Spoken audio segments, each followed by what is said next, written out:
গল্প নিদ্রিত পিয়নি। লেখায় দিজা মজুমদার। কথা। ইউনিভার্সিটি থেকে ফেরার পর বাড়িতে আজ নতুন অতিথি দেখলাম। খুব সুন্দর একটা মেয়ে মন খারাপ করে সোফায় বসে আছে। এই দৃশ্য দেখে আমার দুঃখী হওয়ার কথা থাকলেও আমি অপ্সরার রূপের আগুনে একটু এলোমেলো হয়ে গেলাম। কে এই মেয়ে? এই প্রশ্ন কাউকে করার আগেই মা এসে আমাকে বলল, তেজ, যা তো বাপ, গিয়ে ঈদের পাঞ্জাবিটা পরে আয়। হঠাৎ পাঞ্জাবি কেন পরব মা? আর ওই মেয়েটাকে? মায়ের চোখে মুখে চিন্তা। আমার প্রশ্নের উত্তরও দিল না। গিয়ে আলমারি থেকে নিজেই পাঞ্জাবি বের করল। নিরুত্তর মাকে দেখে আমি ছটফট শুরু করলাম। তার পিছনে গিয়ে বলে উঠলাম, ও মা, বলো না কে ওই মেয়ে? তোর বউ। মায়ের গলা নিষ্পৃহ। আর আমি পড়লাম আকাশ থেকে, বউ মানে? কি বলো মা? আমার বিয়ে কবে হলো? আমার বিয়ে হলো আর আমি জানি না। বিয়ে হয়নি, হবে। আজ ওই মেয়ের সাথেই তোর বিয়ে হবে। এখন যা, এই পাঞ্জাবিটা পরে আয়। তোর বাপ কাজে আনতে গেছে। হ্যাঁ। আমার বিয়ে? খ্যাপলে নাকি মা? বয়স কত আমার যে বিয়ে দিবে? আর ওই মেয়েকে আমি চিনি না, জানি না। সম্ভব না। বিয়ে আমি করতে পারবো না।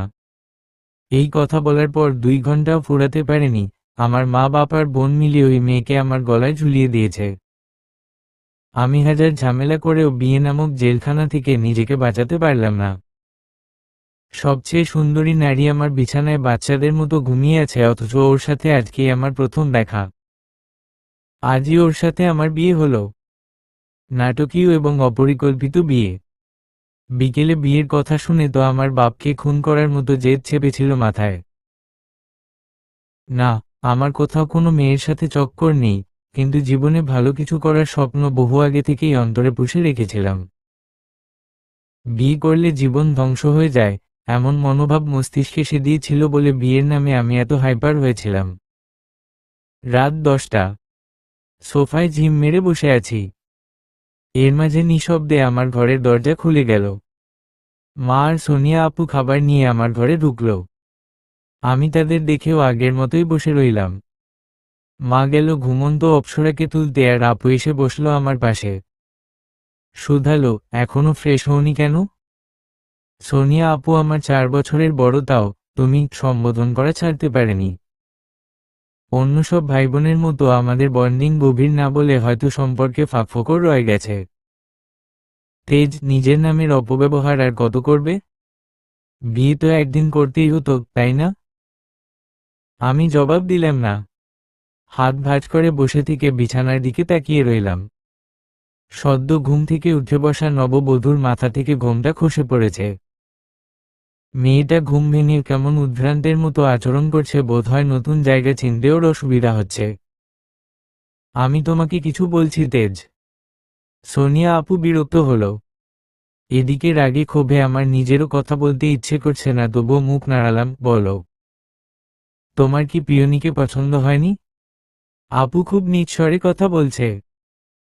বুঝতেই পারছি, আমার বাপ আপুকে পাঠিয়েছে বুঝিয়ে সুঝিয়ে আমাকে শান্ত করে সংসার নামক জেলখানায় হাসি মুখে ঢুকিয়ে দিতে। তবে এমন প্রশ্নে একটু অবাক হয়ে জিজ্ঞেস করলাম, পছন্দ অপছন্দের কথা আসে কেন? আসতেও তো পারে, তাই না? তুমি হয়তো কাউকে ভালোবাসতে পারো এবং সেই মেয়ে পিয়নি চেয়ে 1000 গুণ বেশি সুন্দরও হতে পারে। দেখো আপু, রাত বিরেতে এসব বেহুদা আলাপ আমার একটুও ভালো লাগছে না। আমার কোনো মেয়ের সাথে এসব ভালো টালোবাসা নেই। আর এই মেয়ে সুন্দর নাকি অসুন্দর, এসব কথা বলা এখন ভিত্তিহীন। বিয়ে তো করিয়ে দিলে। এখন ওকে ডিভোর্স দিলেও বিবাহিত শব্দের থেকে আমার মুক্তি মিলবে না। তোমরা সবাই মিলে আমার এত বড় ক্ষতি না করলেও পারতে। আমি মুখ ফিরিয়ে উঠতে যাব তার আগে আপু আমার হাত টেনে বসিয়ে বলল, তোমাকে কিন্তু একটা কথা জানানো হয়নি। নতুন করে আর কোনো কেচ্ছা শোনার খায়েশ আমার নেই। আ চটছ কেন? শোনো না আগে কথাটা। বলো। পিয়নি কিন্তু তোমার চেয়ে 3 বছরের বড়। হ্যাঁ। কি বলছো এসব? কথাটা ভীষণ জোরে বলে ফেললাম, এমনকি আমি দাঁড়িয়ে গেলাম। ফলস্বরূপ মা এবং ওই মেয়ে উৎসুক নয়নে আমাদের দেখল। সোনিয়া আপু অপদস্থ হলেও আমার বিস্ময় কাটতে সময় লাগল। হাতে খাবার প্লেট নিয়ে মা আমায় ডাকল, তেজ, এদিকে আয়। রাত বিরেতে দুই ভাই বোন আবার কি শুরু করলি? আমি জবাব দিলাম না। আপু বলল, আমি তো খাওয়া দাওয়ার কথাই বলছিলাম মা। বুঝলাম আপু কথা ঘুরিয়ে দিয়েছে, হয়তো ওই মেয়ের বিষয়ে চিন্তা করে। এত বলাবলির কিছু নেই। তেজ, এদিকে আয়, আমি তোকে খাইয়ে দিচ্ছি। আমি হাদারাম হয়ে দাঁড়িয়ে রইলাম। কি করব আর করব না তা নিয়ে বেশি ভাবার সময় হলো না। আস্তে ধীরে বিছানার কাছে এসে মায়ের সম্মুখে বসে পড়লাম। পিয়নির মুখে খাবার তোলা শেষে মা আমাকে খাইয়ে দিল। নত চোখে খাবার চিবাতে গিয়ে শুনতে পেলাম, তেজ, সোনিয়া কাল সকালে শ্বশুর বাড়ি ফিরবে। তুই ইউনিভার্সিটিতে যাওয়ার পথে ওকে একটু পৌঁছে দিয়ে আসিস। আর শোন, পিয়নির মনের অবস্থা ভালো নেই। বুঝতেই পারছিস, মা হারা মেয়েটা এখন বাবা হারিয়ে বসে আছে। ও স্বাভাবিক না হওয়া পর্যন্ত আমার সাথে থাকবে। তোর কোনো আপত্তি আছে? আপত্তি? কি নিয়ে আপত্তি করব আমি? বুঝে উঠতে পারছি না। উত্তর দেওয়ার জন্য মনে মনে কিছু একটা তৈরি করছিলাম, কিন্তু মা ব্যস্ত হলো। এই বোকা মেয়ে, কাঁদিস কেন? চোখ তুলে দেখলাম পিয়নি নিঃশব্দে কাঁদছে। ঘুমন্ত মুখে কান্নার আঁচড় পড়তেই নাক টকটকে লাল হয়ে গেছে। শুভ্র বদনের সফেদ ভাব আরও বেড়ে চলেছে। একটা মেয়ে এত সুন্দর হয় নাকি? কাঁদিস না মা, সব ঠিক হয়ে যাবে। আল্লাহ সুবহানাহু ওয়া তাআলার করে দেওয়া নিয়ম তো মানতেই হবে। নিজেকে শক্ত কর। বলতে বলতে মা পিয়নির মাথায় হাত বুলিয়ে দিল। বুকে আগলে নিয়ে খানিকক্ষণ সান্ত্বনাও দিল। আমি চুপচাপ শুধু দেখে গেলাম। তবে একটা জিনিস হুট করে মাথায় পাক খেয়ে গেল, এখন পর্যন্ত পিয়নির সাথে আমার চোখাচোখি হয়নি। ও বোধহয় এখনো আমাকে ভালো করে দেখেনি। না দেখেও বিয়ে করে নিল। সিনেমা চলছে নাকি আমার চোখের সামনে? আমাদের খাইয়ে মা আর আপু চলে গেল। বিয়ে যখন হয়েই গেছে, তখন খামোখা জেদ করে রাতের ঘুম মাটি করার মানে হয় না। পিয়নিকে দেখলাম এর মধ্যে আবার ঘুমিয়ে পড়েছে। মেয়েটা পাগল নাকি? পরশু নিজের বাপ মারা গেছে, আজ এত কাণ্ড করে বিয়ে হলো, এখন সে অচেনা একটা বাড়ির অজানা এক পুরুষের ঘরে, এসব ছাপিয়ে প্রতিবার এমন করে ঘুমিয়ে পড়ে কিভাবে? মাথায় প্রশ্ন এলো হাজারটা, কিন্তু ভাবার জন্য সময় কই? আমি পাতলা টি শার্ট আর ট্রাউজার নিয়ে ওয়াশরুমে ঢুকে পড়লাম। বাড়িতে বেশিরভাগ লুঙ্গি পরা হয়, কিন্তু কি জানি তবে এই সুন্দরীর সম্মুখে লুঙ্গি পরার মতো স্বস্তি আমি খুঁজে পেলাম না। দরজায় ঠকঠক আওয়াজ হচ্ছে। বিরক্তিতে মুখ কুঁচকে যখন চোখ খোলার চেষ্টা করলাম, তখন দুই চোখে তাপসের জ্বালা টের পেলাম। কাল অত রাতে ঘুমিয়ে আমার অবস্থা বেজায় খারাপ হয়ে গেছে। বিছানায় যদিও বা মাথা রেখেছিলাম একটার আগে, কিন্তু ঘুমকে টানতে বোধহয় আরও ৮ ঘন্টা পেরিয়ে গিয়েছিল। দরজায় অনবরত শব্দ হচ্ছে বলে অগত্যা শোয়া থেকে উঠে বসলাম। পাশে নজর দিতেই বিয়ে করা বউকে বেঘরে ঘুমাতে দেখলাম। এত ঘুম এই মেয়ে কোথায় পেল কে জানে। আমি আড়মোড়া ভেঙে বিছানা ছাড়লাম। দরজা খুলতেই মা শুধালো, আরও ঘুমাবি? গা কেমন ম্যাজম্যাজ করছে। হাই তুলে বললাম, ঘুমানোর তো দরকার ছিল মা। চোখ খুব জ্বলছে। তাহলে ঘুমিয়ে থাক। সোনিয়াকে তোর দুলাভাই এসে নিয়ে যাবে। কালকে তো জামাই আসতে পারেনি, সেজন্য দুপুরে একটু খাওয়া দাওয়ার ব্যবস্থা করা হবে। শুনে বিরক্ত হলাম, যা মন চায় করো। রাগ করছিস কেন? এমন মেয়ের দিকে তাকিয়ে তোর রাগ হয়? মা, এই মেয়েকে নিয়ে আমার সমস্যা নেই, এমনকি কাউকে নিয়েই সমস্যা নেই। আমার সমস্যা হলো বিয়ে নিয়ে। এতটুকু বলতেই মা আমাকে টেনে বাইরে এনে দরজা আবার ভেজিয়ে দিল। গলার স্বর খাদে নামিয়ে শুধালো, পিয়নিকে নিয়ে সত্যিই তোর সমস্যা নেই?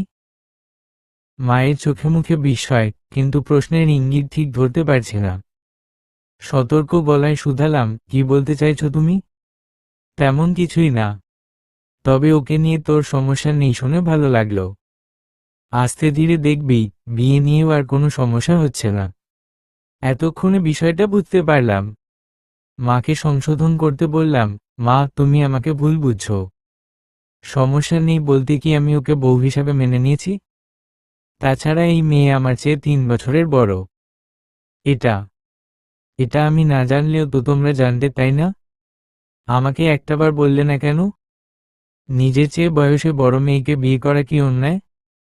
বল অন্যায় কি না। আমি জবাব দিলাম না। মায়ের এমন প্রশ্নে থিতিয়ে গেলাম, কারণ আমাদের প্রিয় নবী সাল্লাল্লাহু আলাইহি ওয়াসাল্লাম নিজেও তো বয়সে বড় নারীকে পত্নীরূপে গ্রহণ করেছিলেন, ভীষণ ভালোবেসেছিলেন। তেজ, তোকে আমি সাত সকালে লেকচার দিতে চাই না বাপ।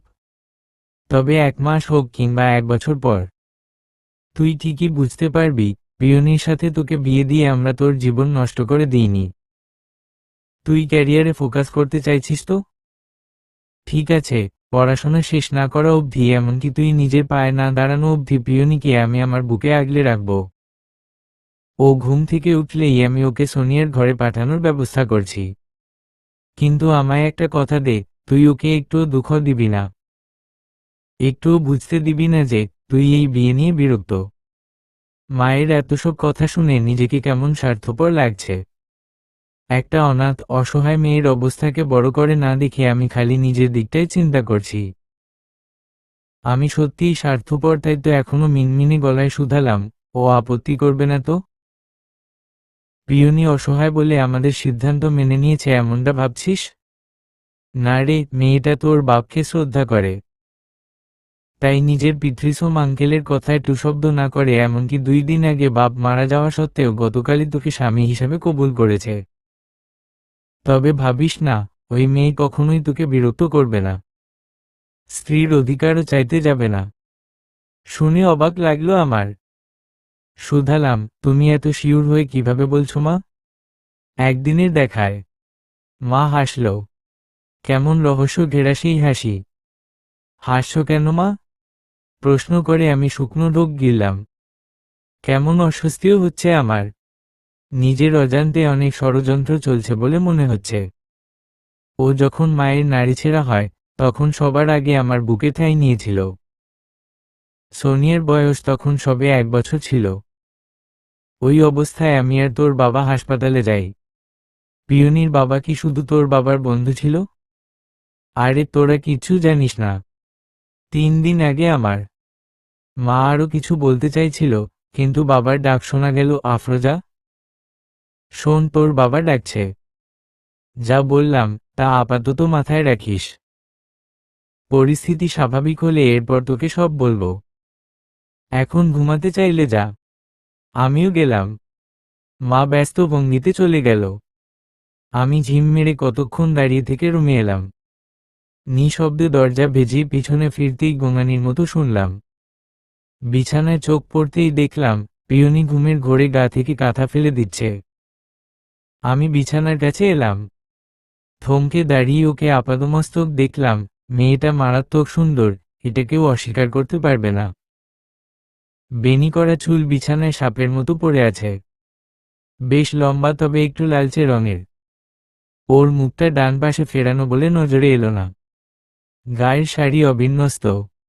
ভাবলাম গায়ে আবার কাঁথা টেনে দিয়ে ফ্যানের স্পিড বাড়িয়ে দিব। দুমড়ে মুচড়ে যাওয়া কাঁথা ধরে যখন ওর গায়ে টেনে দিতে গেলাম, তখন মেয়েলি সফেদ পায়ের সৌন্দর্যে একটু ধাক্কা খেলাম। জীবনের প্রথম কোনো মেয়ের সৌন্দর্যে বিমোহিত হয়ে বুকের ডামাডোল টের পেলাম। থমকানো হাতে কাঁথা, শুকিয়ে কাঠ হওয়া গলা নিয়ে আমি ঝুঁকে আছি এক জোড়া পায়ের উপর।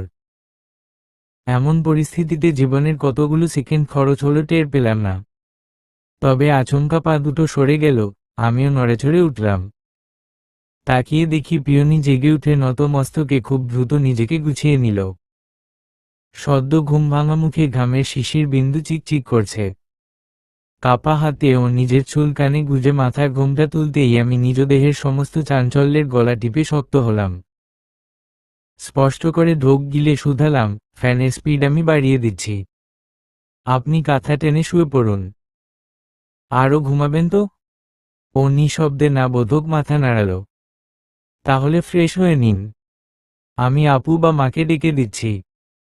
বলে আর দাঁড়ালাম না। দম বন্ধ হয়ে আসছিল আমার।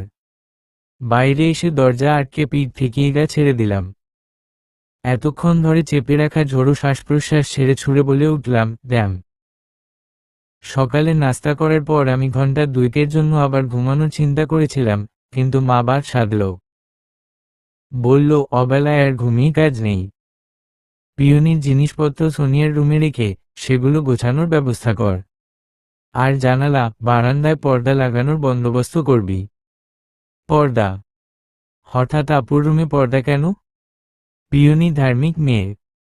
নামাজ রোজা সহ পর্দাও 100% মেনে চলে। শুনে হুট করেই ভীষণ ভালো লাগলো। কি জানি হলো আচম্বিতে। ভাবলাম এক কথা, কিন্তু মাকে বললাম অন্য কথা। মা, পর্দা আমার ঘরের দরজা জানালায় লাগালেই তো হবে। শুধু শুধু আপুর ঘরে কেন লাগাতে যাবে? পিয়নি যেখানে থাকবে সেখানেই তো পর্দা লাগাবো, তাই না? আমি মিনমিনে গলায় বললাম, সেটাই তো বললাম মা, আমার ঘরে। মা, দুপুরের রান্না নিয়ে ব্যবস্থা। হঠাৎ আমার এমন কথা শুনে বিস্মিত নয়নে শুধালো, হুট করে কি হয়েছে তোর? সকালে না পিয়নিকে নিয়ে হাজার সমস্যার কথা বললি। একটু রাগ হলাম। মা, তোমাকে আমি অনেকবার বলেছি আমার বিয়ে নিয়ে সমস্যা, পিয়নিকে নিয়ে নয়। এত বনিতা কেন করছিস মায়ের সাথে? সোজা সাপটা বললেই তো পারিস, বউকে ঘর ছাড়া করবি না। শুনে এবার তেতে উঠলাম, ভূত। ভালো একটা কথা বললাম আর তুমি আদায়রা পেঁচাল শুরু করেছ।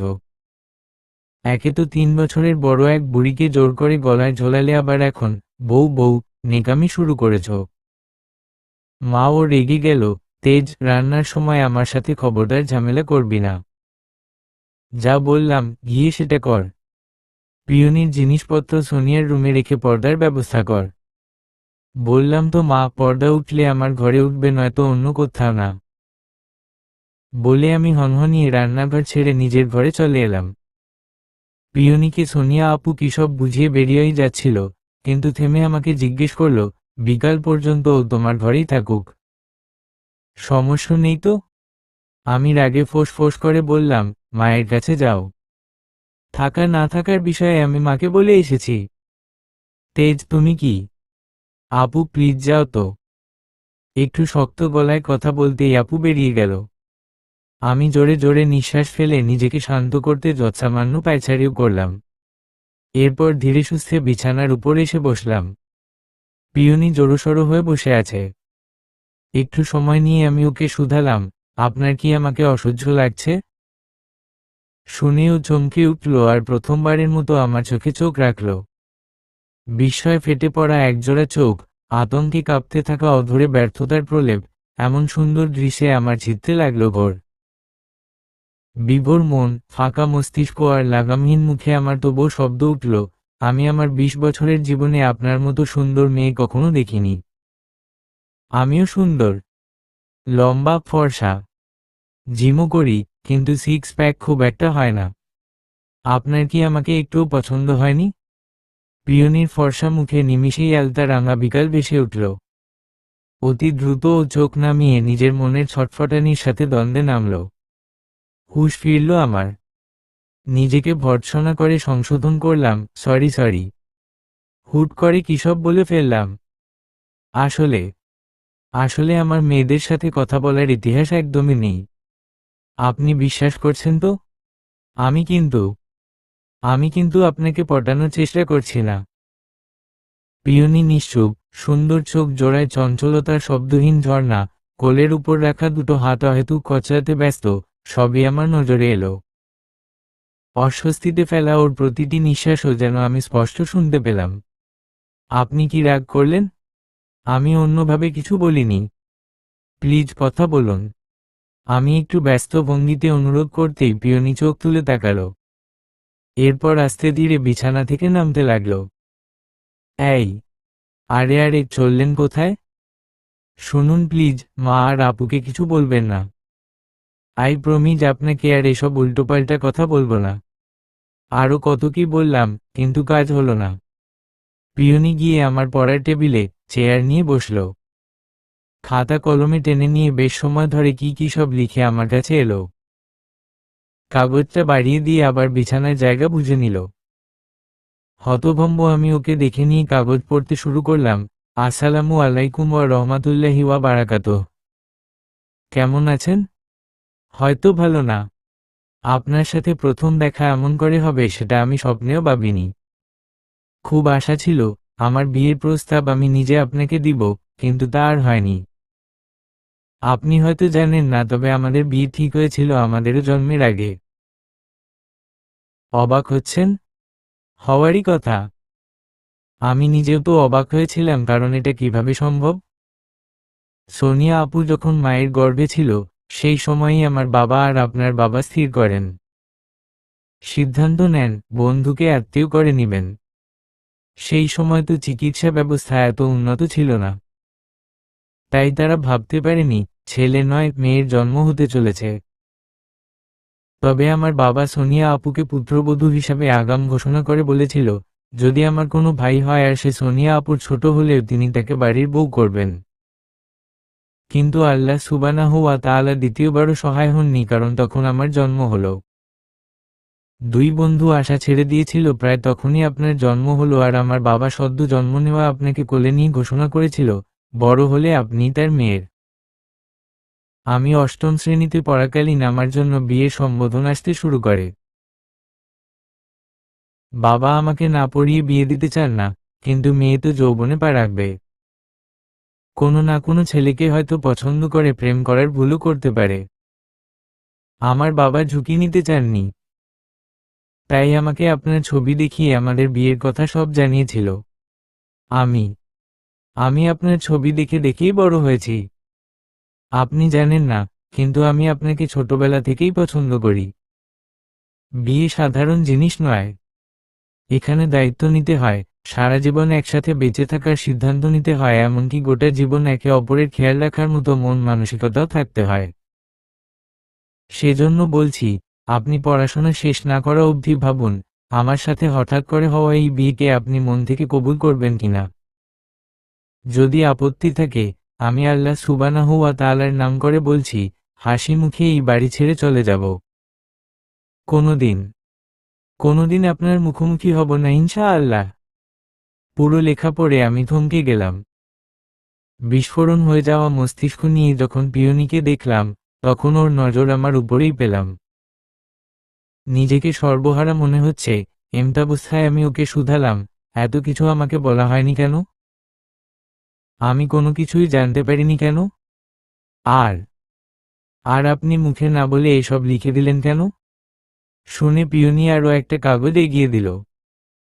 আমি নিয়ে পড়তে লাগলাম, আমি আপনার বড়, এটা নিয়ে আপনি আপত্তি করবেন কিনা আমার জানা নেই। তবে এখন যা বলবো তা শুনলে হয়তো আপনি আমার সাথে সংসার করতে চাইবেন না। আমার ভোকাল ফোল্ড প্যারালাইসিস আছে, আমি কথা বলতে পারি না। লেখাটা পড়ে আমি থ হয়ে গেলাম। প্রায় সাথে সাথে ওর দিকে তাকিয়ে অবাক গলায় শুধালাম, আপনি কথা বলতে পারেন না? নত চোখে ও আমাকে যা বোঝালো তার সারমর্ম হলো, ও কথা বলতে পারে না। আচমকা মাথা গরম হতে লাগলো আমার। মন মস্তিষ্ক কেমন তেতো হয়ে গেল। হাত থেকে কাগজ ফেলে আমি ঘরময় পায়চারি শুরু করলাম। বহু কষ্টে বুকে আর মস্তিষ্কে চলা হাজারো দ্বন্দ্ব, হাজারো সংঘাত থামিয়ে আমি আবারও ওর মুখোমুখি বসে শুধালাম, আমি আপনাকে কিছু প্রশ্ন করলে মাথা নাড়িয়ে জবাব দিবেন কি? পিয়নি সম্মতি দিল। আমি প্রথম প্রশ্ন করলাম, আমার স্বভাব চরিত্র কেমন আপনি জানেন? মানে রাগ টাগ? ও হ্যাঁ, সূচক মাথা নাড়ালো। চোখ দুটো এখনো নামানো। তখন ওসব কথায় আপনি রাগ করেছেন বা মন খারাপ কিংবা দুঃখ পেয়েছেন?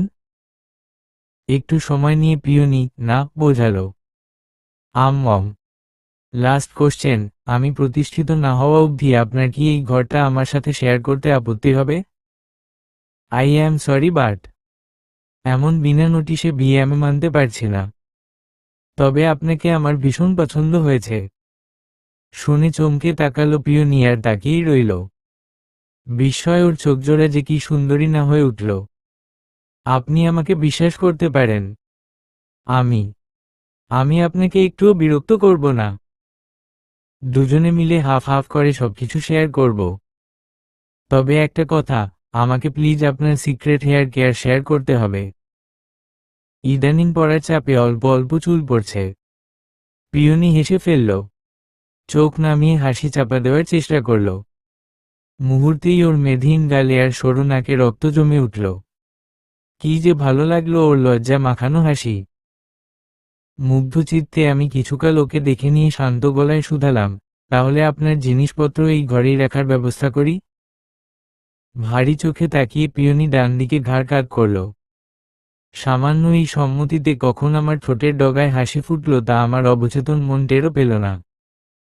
দুপুরের দিকে দুলাভাই এলো বাড়িতে। নতুন বউকে দেখবে বলে বেশ আমোদে ভাব করে আমায় বলেছিল, এমন না জানিয়ে বিয়ে করবে তা কিন্তু ভাবিনি শালা মশাই। কই, আজ অন্তত বউকে দেখাও। আমি পড়েছিলাম বিপাকে, কারণ দুলাভাই আসার আগেই মা আমাকে জানিয়েছিল পিয়নি মাহরাম ছাড়া কারো সম্মুখে যায় না। এখন এই কথা সরাসরি দুলাভাইয়ের মুখের উপর বলতে আমার খুব অস্বস্তি হয়েছিল। তবে আমার বাপ এসে বাঁচিয়ে দিয়েছিল। দুলাভাইকে বলেছিল, মাহিন, মেয়েটা পর্দানশীল। তোমার সামনে আসতে ওর আপত্তি আছে বাবা, আর আমরা ওর পর্দার অবমাননা করতে চাই না। দুলাভাইয়ের চোখে মুখে বিস্ময় দেখা দিয়েছিল বটে, কিন্তু এমন বাক্য তার একটু পছন্দ হয়নি। কেমন করে যেন বলে উঠেছিল, পর্দা করলে পরিবারের সামনে আসা যায় না। কি বলেন বাবা? নতুন বউ সবাই দেখতে এলে তো সামনে আসতেই হবে। তুমি এখন যা বলছো, আমার জানা মতে এমন নিয়ম আমাদের ধর্মে কোথাও লেখা নেই। কিন্তু বাবা, পর্দা করা মেয়েদের বহু দেখেছি সোশ্যাল মিডিয়ায় চুল ছেড়ে সেজেগুজে 2 মিনিট পর পর ছবি আপলোড করে। তবে বাড়ির বাইরে বের হলে।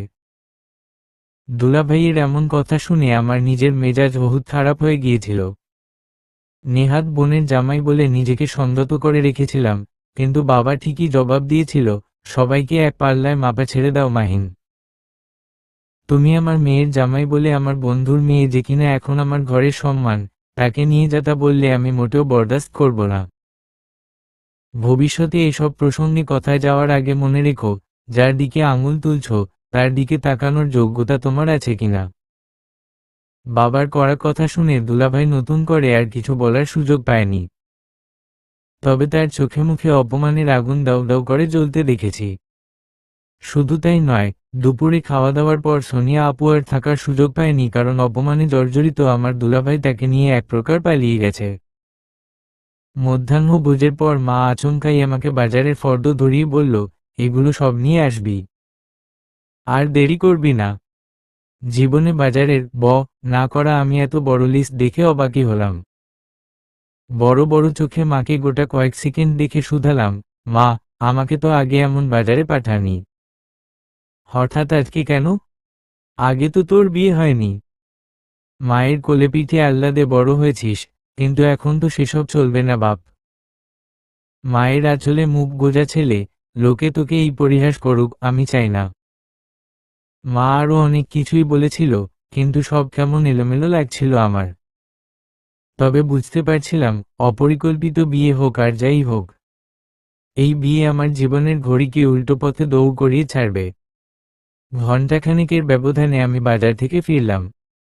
ঘেমে নিয়ে একাকার অবস্থায় ব্যাগপত্র মায়ের হাতে গছিয়ে দিয়ে রুমে এলাম, কিন্তু রুমে এসে থমকে গেলাম। আশ্চর্য, এখনো পিয়নিকে ঘুমের মধ্যেই পেলাম। বিষয়টা আমার অদ্ভুত লাগলেও আমি মাথা ঘামালাম না।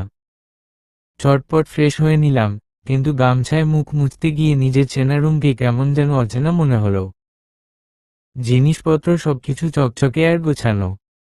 এগুলো পিয়নির কাজ? এই মেয়ে ঘুমিয়ে ঘুমিয়ে কাজ করে নাকি? আমি ভাবতে গিয়ে হেসে ফেললাম। গামছা রেখে পড়ার টেবিলে চেয়ার নিয়ে বসলাম। কালকে ক্লাস টেস্ট আছে, ঘণ্টাখানিক না পড়লে নির্ঘাত ফেল করতে হবে। হাত বাড়িয়ে বই নেওয়ার আগে খাতার মধ্যে পিয়নির হাতের লেখা পেলাম। মা বলল, আপনি নাকি সন্ধ্যার আগে ঘণ্টাখানিক পড়াশোনা করেন। বিছানার পাশের টেবিলে ফ্ল্যাক্স আছে, কফিতে ফুল, আর ছোট 2 কৌটাতে বিস্কুট ও ড্রাই ফ্রুটস রাখা আছে। খেয়ে এরপর পড়তে বসবেন, কেমন? বিস্তর হাসি ফুটল আমার চোখে মুখে। পরম কিছু পাওয়ার আনন্দে আটখানা আমি বিছানার দিকে চোখ দিলাম। গুটিসুটি মেরে গভীর ঘুমে তলিয়ে থাকা অপ্সরাকে দেখে বিড়বিড় করলাম, বয়সে বড় মেয়েরা বোধ হয় এমনই দায়িত্বশীল হয়। আর এই কারণেই, হায় রে হায়, এই কারণেই হয়তো কিছু অলস পুরুষ সিনিয়র আপুকে বিয়ে করে বসে। দুটো অঙ্ক শুধু বাকি ছিল, কিন্তু এর মধ্যে মাগরিবের আজান পড়ল। আমি ক্যালকুলেটরে ভীষণ ব্যস্ত। কফি কয় কাপ খেয়েছি হিসাব নেই। ড্রাই ফ্রুটস তো সব শেষ। ফাঁকা মগের কৌটা আমার পড়ার টেবিলে অনাথের মতো পড়েছিল। হঠাৎ সেই মগে একটা ফর্সা হাত দেখতে পেয়ে আমি চমকে উঠলাম। হাত থেকে কলম পড়ে গেল। আমি ভরকানো চোখে তাকিয়ে বললাম, ও আপনি? পিয়নি সবকিছু গুছিয়ে নিল। আমাকে এক ঝলক দেখে মিষ্টি করে হাসল। সদ্য ঘুম ভাঙা ওর মুখ দেখে আমি অঙ্কের সব সূত্র ভুলে গেলাম। অগত্যা পড়ে যাওয়া কলম আর হাতে নেওয়া হলো না। আমি চেয়ার ছেড়ে ওর মুখোমুখি দাঁড়িয়ে একটু ইতস্তত করে বললাম, আপনার উপর এত প্রেশার গেছে, তারপর এত কাজ করতে গেলেন কেন? আমি তো সকালে বলেছিলাম সবকিছু আমরা হাফ হাফ করে শেয়ার করব। তাহলে রুম গোছানোর কাজ কি ভাগ করে নেওয়া যেত না? পিয়নি হাসল। তবে ওকে উসখুস করতে দেখলাম। আমি বিষয়টা বুঝতে পেরে খুব দ্রুত খাতা কলম নিয়ে এসে ওকে বললাম, আপাতত এতে কাজ চালান। আমি রাতে ফেরার পথে আপনার জন্য হোয়াইট বোর্ড আর মার্কার নিয়ে আসব। রং কোনটা আনব? খুব সাধারণ কিছু বললাম, অথচ পিয়নি আমার দিকে তাকিয়ে এমন অসাধারণ ভঙ্গিতে হাসল যেন পৃথিবীর সবচেয়ে দামি জিনিস কিনে আনার কথা বলে ফেলেছি। কালো। খাতায় শব্দটা লিখে ও বিছানার উপর গিয়ে বসল। তড়িঘড়ি করে কী সব লিখে আমায় খাতা ফিরিয়ে দিল। আমার তো পড়াশোনা নেই, সারাক্ষণ অবসরই থাকি। মাও কিছু করতে দেয় না। তাই ভাবলাম আপনার প্রিয় রুমটাই নিজ হাতে সাজিয়ে রাখি। আপনার পছন্দ হয়েছে তো? আমি পড়ার পর ওকে বললাম, ভীষণ পছন্দ হয়েছে, কিন্তু কাজ না থাকলে আপনি তো ইসলামিক বই পড়তে পারেন কিংবা ক্যালিওগ্রাফি করতে পারেন। এই এক রুম আর কতবার সাজাতে পারবেন? বাড়িতে মানুষ বলতেও তেমন কেউ নেই। আপনি নিশ্চয়ই বিরক্ত বোধ করতে পারেন, তাই না? আরে ভালো কথা, আপনি সাইন ল্যাঙ্গুয়েজ পারেন? মনে তো হয় পারেন। ও হ্যাঁ, সূচক মাথা নাড়াল। ওয়াও, দারুণ ব্যাপার তো। আসলে সব সময় বা সব জায়গায় তো খাতা কলম কিংবা বোর্ড পাওয়া যাবে না, তাই। তবে এবার ভালো হলো। আমিও তাহলে সাইন ল্যাঙ্গুয়েজ শিখে নিব। এতে করে আর কোনোরকম গুরুতর সমস্যায় পড়তে হবে না। আমি ভেবেছিলাম এই কথা শুনে পিয়নি খুশি হবে, কিন্তু ওর চোখ মুখ কেমন মলিন হয়ে গেল। কি করব বুঝতে না পেরে আমি খাতা কলম এগিয়ে শুধালাম, কিছু বলবেন? ও টেনে নিয়ে লিখল, আমার জন্য এত কষ্ট করবেন? আপনি 2 দিনেই আমার খেয়াল রাখা শুরু করে দিলেন, তাহলে আমি কেন আপনার খেয়াল রাখব না? ছোট বলে কি আমাকে দায়িত্ব জ্ঞানহীন ভাবছেন ম্যাডাম? শুনে পিয়নি কেমন অপ্রস্তুত হয়ে পড়ল।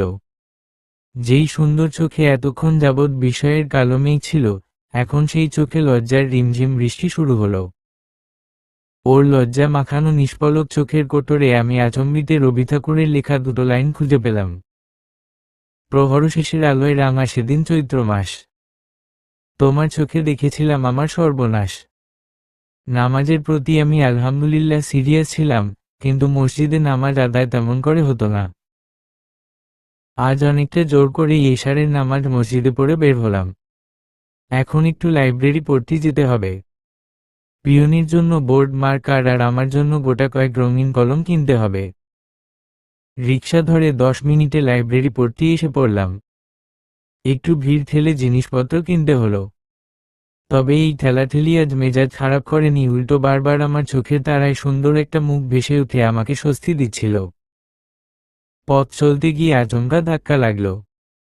হাতের ব্যাগ নোংরা রাস্তায় পড়তেই আমি খেকিয়ে উঠলাম, কানা নাকি? হ্যাঁ, চোখে দেখেন না?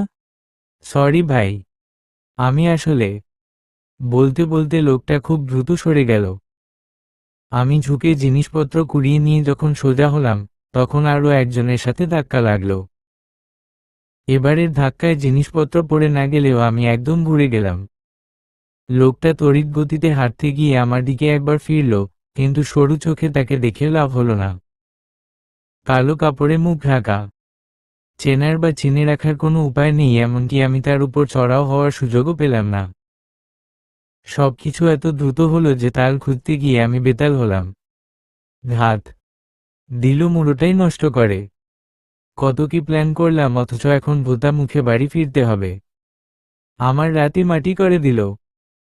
এসব ভাবনার ভিড়ে আমি নতুন করে হাঁটতে শুরু করলাম, কিন্তু ডান হাতে কেমন ভেজা ভাব টের পেলাম। বিষয়টা পরীক্ষা করার জন্য হাতটা মুখের সামনে আনতেই দোকানের কৃত্রিম আলোয় নিজের হাতে রক্ত দেখতে পেলাম। বেশ খানিকটা জায়গা কেটে গিয়ে ঝড়ো ঝড়ো করে রক্ত পড়ছে। কখন আর কিভাবে হাত কেটে বসলাম এসব ভাবার সুযোগ নেই আমার, কারণ একটা তীরে তীরে যন্ত্রণায় চোখ মুখ কুঁচকে আসে। অবশ করে যেন দিচ্ছে দেহমনকে। বাড়ি ফিরতেই মা পুলিশের মতো জেরা শুরু করলো, এ কি? এই তেজ, বাপ তোর হাতে ব্যান্ডেজ কেন? তেমন কিছু না মা, ওই সামান্য কেটে গেছে আর কি। আমি মাকে সাত পাঁচ বোঝাতে চাইলাম, কিন্তু মা বুঝলে তো, এত বড় ব্যান্ডেজ করেও বলছিস কিনা সামান্য কেটেছে। দাঁড়া আমি তোর বাপকে ডাকি। রাত বিরেতে মা ব্যস্ত হলো। এমনিতে অনেক ঝামেলা গেছে আজ, নতুন করে ঝামেলায় যেতে মনে সায় দিচ্ছে না। আমি মায়ের হাত ধরে বললাম, ও মা, করো কি? থামো, আগে শোনো আমার কথা। অল্পই কেটেছে।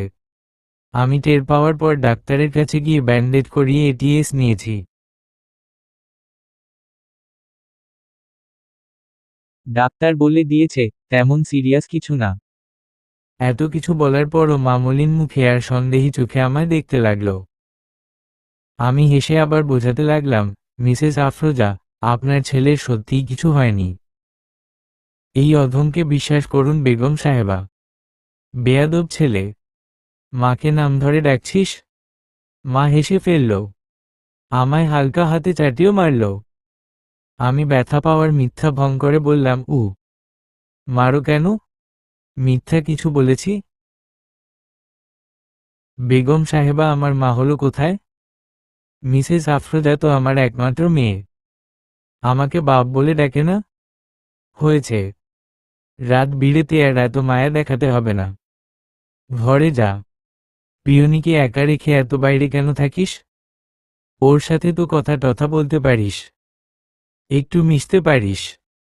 এতে যদি তোর মেয়েটাকে, মা একটা কথা বললে কি অবাক হবে?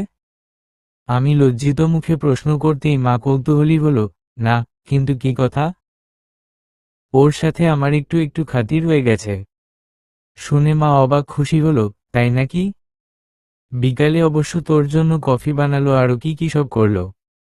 মেয়েটা ভীষণ কাজ করতে চায়, কিন্তু একটু থামলো মা।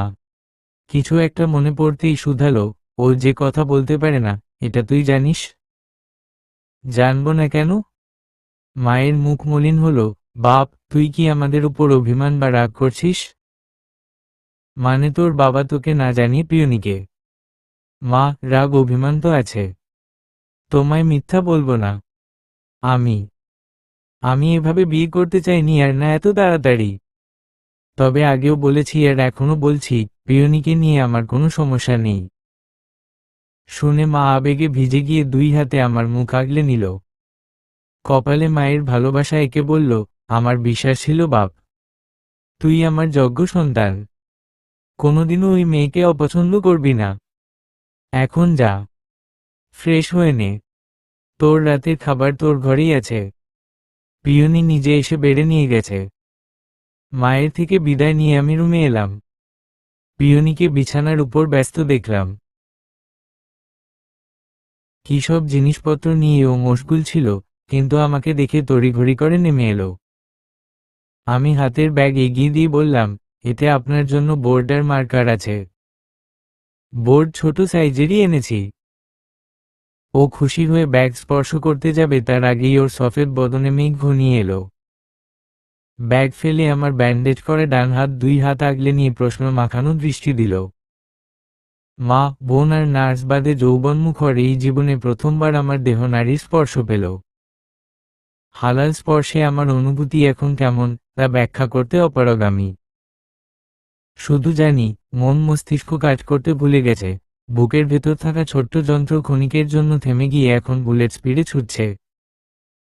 পৃথিবীর সমস্ত কোলাহল আমার হৃদস্পন্দনের কাছে ফিকে মনে হচ্ছে, কিন্তু এই কেমন অনুভূতি হায়! আগে তো কখনো এমন হয়নি। এভাবে হৃদয় ডামাডোল বাজানি। তুলতুলে হাতে বন্দি করা আমার হাত ধরে পিয়নি বারবার কিছু জানতে চোখে মুখে প্রশ্ন ফুটিয়ে তুলছে, কিন্তু আমার অবস্থা তো শোচনীয়। না আমি শব্দ খুঁজে পাচ্ছি আর না শব্দ জুড়ে ওকে কিছু বলতে পারছি। আমার হাতের ব্যাগ টেনে নিয়ে পিয়নি মেঝেতে রাখল। এরপর বিছানায় আমাকে বসিয়ে দ্রুত খাতা কলম নিয়ে কিছু লিখল। উদ্বিগ্ন অপ্সরার চোখে জল জমছে, কিছু না বলতে পারা অধরে দাঁতের নিপীড়ন চলছে। সবকিছু দেখে শান্ত আমি। ওর স্পর্শের মুগ্ধতায় কাতর আমি। থমকানো মনে চলা বসন্তের বাতাসে বিহ্বলিত আমি এবার বহু কষ্টে নিজেকে স্থির করার সিদ্ধান্ত নিলাম। ওর হাত থেকে খাতা নিয়ে পড়তে লাগলাম। কি হয়েছে আপনার? হাতের এই অবস্থা কিভাবে হলো? আমাকে কিছু বলছেন না কেন? কিছু বলুন প্লিজ। আমার খুব ভয় হচ্ছে। চোখ তুললাম। পিয়নির নয়নে উত্তর জানার কৌতূহল দেখে আমি স্পষ্ট করে নিঃশব্দে হাসলাম। কতকাল পরে আমার জানা নেই, তবে মুখে এবার শব্দ জমল, সামান্য একটু কেটে গেছে। গুরুতর কিছু নয়। আপনি প্লিজ অস্থির হবেন না। বিনা নোটিশে 2 ফোঁটা অশ্রুতে পিয়নির কপাল সিক্ত হল। এই দৃশ্য আমার মনে আচমকা নাড়া দিতেই আমি ভাবনার ঘোর কেটে বেরিয়ে এলাম। ব্যস্ত হয়ে শুধালাম, আরে আরে, এ কি? কাঁদছেন কেন? আমার কিছু হয়নি তো। দেখুন, আমি দিব্যি ফিট। পিয়নি হালকা শব্দে নাক টেনে চোখের পানি মুছে নিল। খাতা টেনে আবার লিখতে শুরু করল। ইস, এত অল্প কান্নাতেও এই মেয়ের মুখখানি কেমন লালে লাল হয়ে গেছে। মন হাসল আমার, চোখ টানছে খুব। ইচ্ছে করছে ওর উপরই নিজের 2টা চোখ একেবারে বসিয়ে রাখি, যেন চোখের পলকও আমায় বিরতি দিতে না আসে। আমি বোধহয় অপায় নয়তো যার জীবনেই থাকি, তাকেই খেয়ে ফেলি কেন? খাতার মধ্যে এমন লেখা দেখে এবার যৎসামান্য রাগ চাপল আমার। একটু শক্ত গলায় বললাম, আচ্ছা মেয়ে তো আপনি এসব কি লিখলেন? মানুষের বিপদ আপদ তো আসবেই, তাই না? আমার একটু কাটলো বলে আপনি নিজেকে এত বড় কথা বলে বসলেন? একের পর এক প্রশ্ন করে আমি দীর্ঘশ্বাস ছেড়ে নিজেকে শান্ত করার চেষ্টা করলাম। পিয়নি চোখ নামিয়ে বসে আছে। মুখে এখনো কান্না কান্না ভাব। ভূত, আজ কপালই খারাপ। ছোটখাটো বিষয় অথচ কোত্থেকে কই যে দৌড়াচ্ছে আমি কুল কিনারা খুঁজে পাচ্ছি না। পরিস্থিতি স্বাভাবিক করা প্রয়োজন। তাই প্রসঙ্গ বদলে বললাম, আমার ভীষণ ক্ষুধা পেয়েছে। আমি কি ফ্রেশ হয়ে রাতের খাবার খেতে পারি ম্যাডাম? পিয়নি মুখ তুলল। ভেজা চোখে হেসে মাথা নাড়িয়ে আমাকে ফ্রেশ হওয়ার জন্য ওয়াশরুম দেখালো। ওর ইশারা বুঝতে পেরে আমি আস্তে ধীরে ওয়াশরুম এলাম। মুখে পানির ঝাপটা দিয়ে বের হওয়ার আগে ফোন একটু কেঁপে উঠল। আমি প্যান্টের পকেট থেকে ফোন বের করতেই একটা হলুদ কাগজ পেলাম। অবাক লাগলো। আমার পকেটে হলুদ কাগজ কোত্থেকে এলো? এক হাতে কোনোমতে কাগজ খুলে পড়তে শুরু করলাম। ও ডার্লি, কি ভেবেছ বলো তো? হয়তো ভেবেছ বিয়ে করলেই আমি তোমাকে ভুলে যাব। না ডিয়ার, ইউ আর রং। নিজেকে রেডি রেখো। হয় তোমায় আমি নিজে চিবিয়ে খাবো, নয়তো আমার কুকুর দিয়ে কামড়ে কামড়ে খাওয়াবো। শোন হারামজাদা, তোর রক্ত পান না করা অবধি আমার থেকে মুক্তি নেই তোর। আর তোর বুড়ি বউকে ভালোবাসার মতো ভুল কিন্তু করিস না, কারণ তোর ভাগ আমি কাউকে দিব না। দরকার পড়লে তোর 1000 টুকরো করে মমি বানিয়ে রাখবো। I need you. হয় জীবিত নয়তো মৃত। এমন কাগজ পেলে মানুষ 2-3 বার হার্ট অ্যাটাক করে আইসিইউতে ভর্তি হতো, কিন্তু আমি সুন্দর করে কাগজটা ছিঁড়ে কোমরে ফেলে ফ্ল্যাশ করে দিলাম। ফোনের সুইচ অফ করে ওয়াশরুম থেকে বের হলাম। পিয়নি খাবার সাজিয়ে বসেছিল। আমাকে দেখে উঠে দাঁড়ালো। আমি গামছায় মুখ মুছে ওকে জিজ্ঞাসা করলাম, ম্যাডামের খাওয়া দাওয়া হয়েছে নাকি আমার জন্য না খেয়ে বসেছিলেন? গামছা চেয়ারে ছড়িয়ে দিয়ে আমি পিয়নির দিকে তাকালাম। ফর্সা মুখে করমচার রং ভেসে উঠেছে, নত চোখের পাতার তীরে তীরে লজ্জায় ছন্দহীন কাঁপছে। আমি স্পষ্ট বুঝতে পারলাম ও লজ্জা পেয়ে গুটিয়ে গেছে, কিন্তু লজ্জা পাওয়ার মতো আমি এখন কিছুই বলিনি। তাহলে হুট করে এমন কেন হয়ে গেল? 2 কদম এগিয়ে এলাম। চুপসে যাওয়া মুখে আমি জানতে চাইলাম, আপনি খাননি? চোখ না তুলে ও মাথা নেড়ে বোঝালো খেয়েছে। জবাবে আমার স্বস্তি হলো না, তা সত্ত্বেও আমি খেতে বসলাম, কিন্তু প্লেট হাতে নিতেই পিয়নি ছুটে এলো। আমার হাত থেকে প্লেট টেনে নিয়ে মুখোমুখি বসল। আমি অবাক চোখে ওকে দেখে গেলাম। ও ভাত মাখছে। আমার প্রিয় মুগ ডাল দিয়ে মাখানো ভাত ও আমার মুখের সামনে আনতেই আমি ওর হাত ধরে হাসলাম।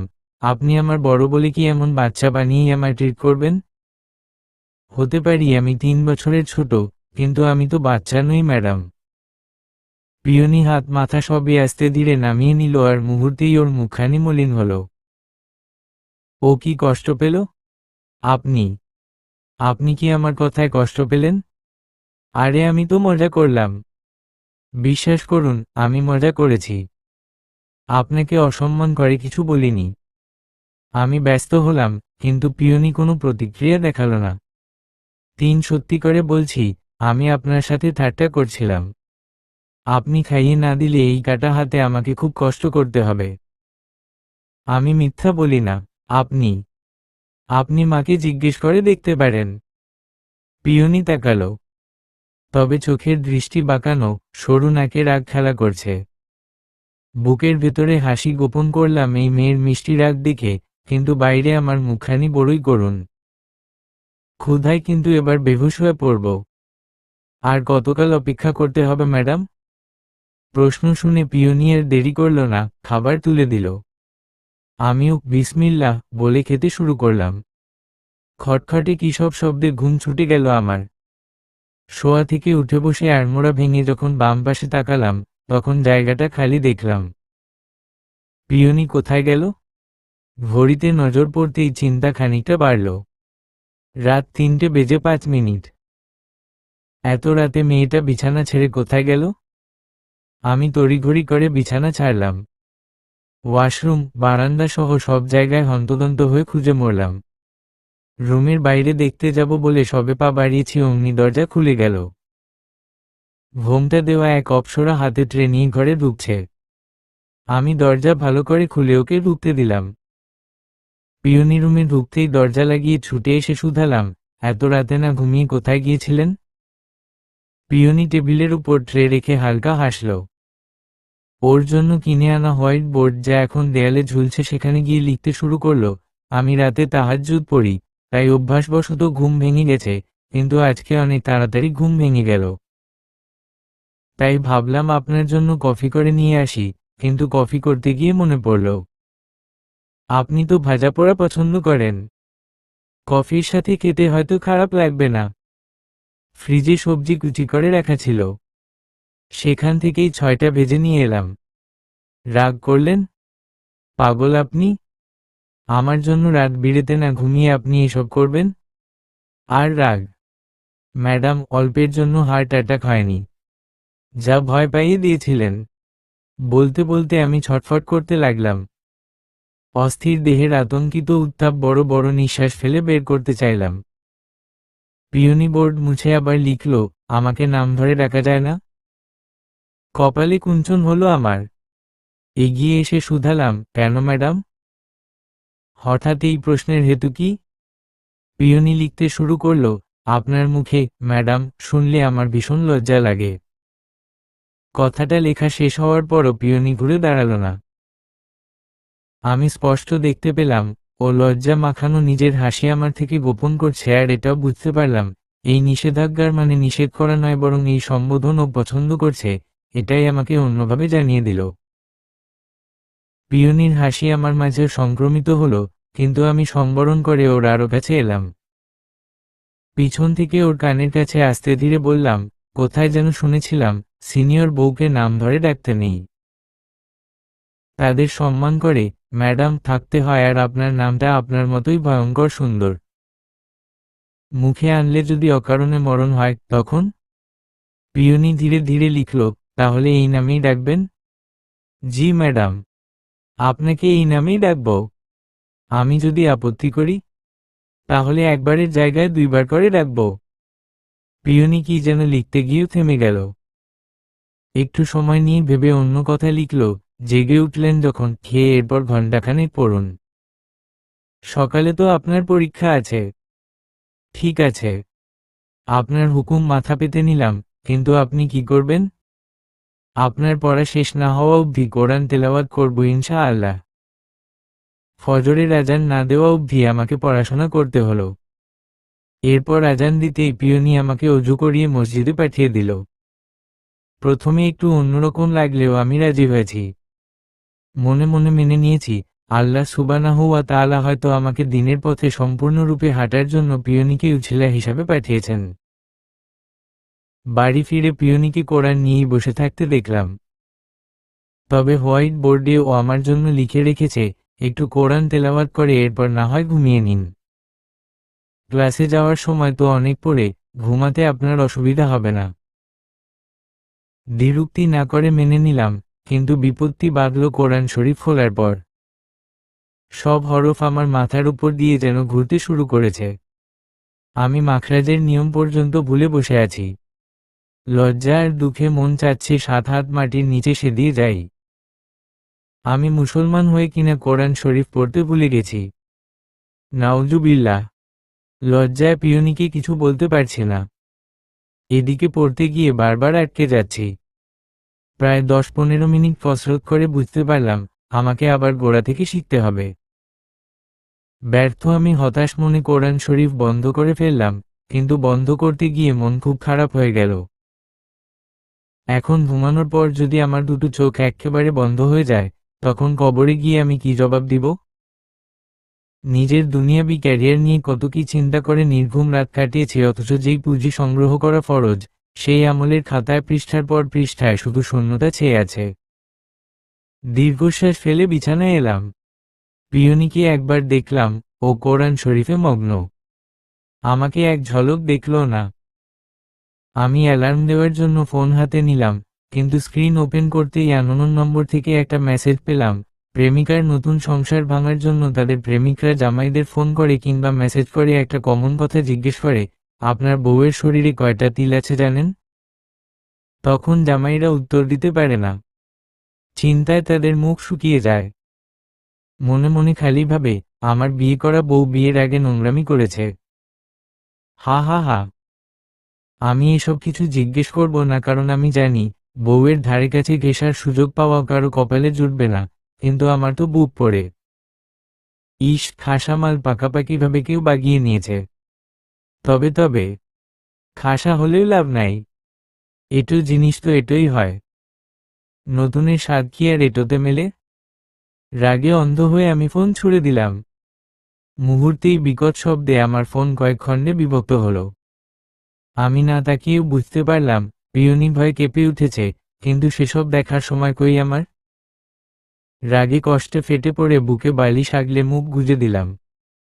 আমার সহজে রাগ উঠে না, কিন্তু একবার উঠলে সেই রাগ আমাকে অমানুষ বানিয়ে দেয়। পিয়নিকে বিয়ে করার দিনও আমি অমানুষে পরিণত হয়েছিলাম, তাই তো সবার সামনে জন্মদাতা পিতার উপর অসম্মানজনক মন্তব্য ছুড়ে দিতেও আমার মুখে বাঁধেনি। গায়ে ঝাঁকুনি টের পাচ্ছি। কাঁচা ঘুম ভাঙতেই মাথায় ও হাতে ঈষৎ বেদনা শুরু হলো।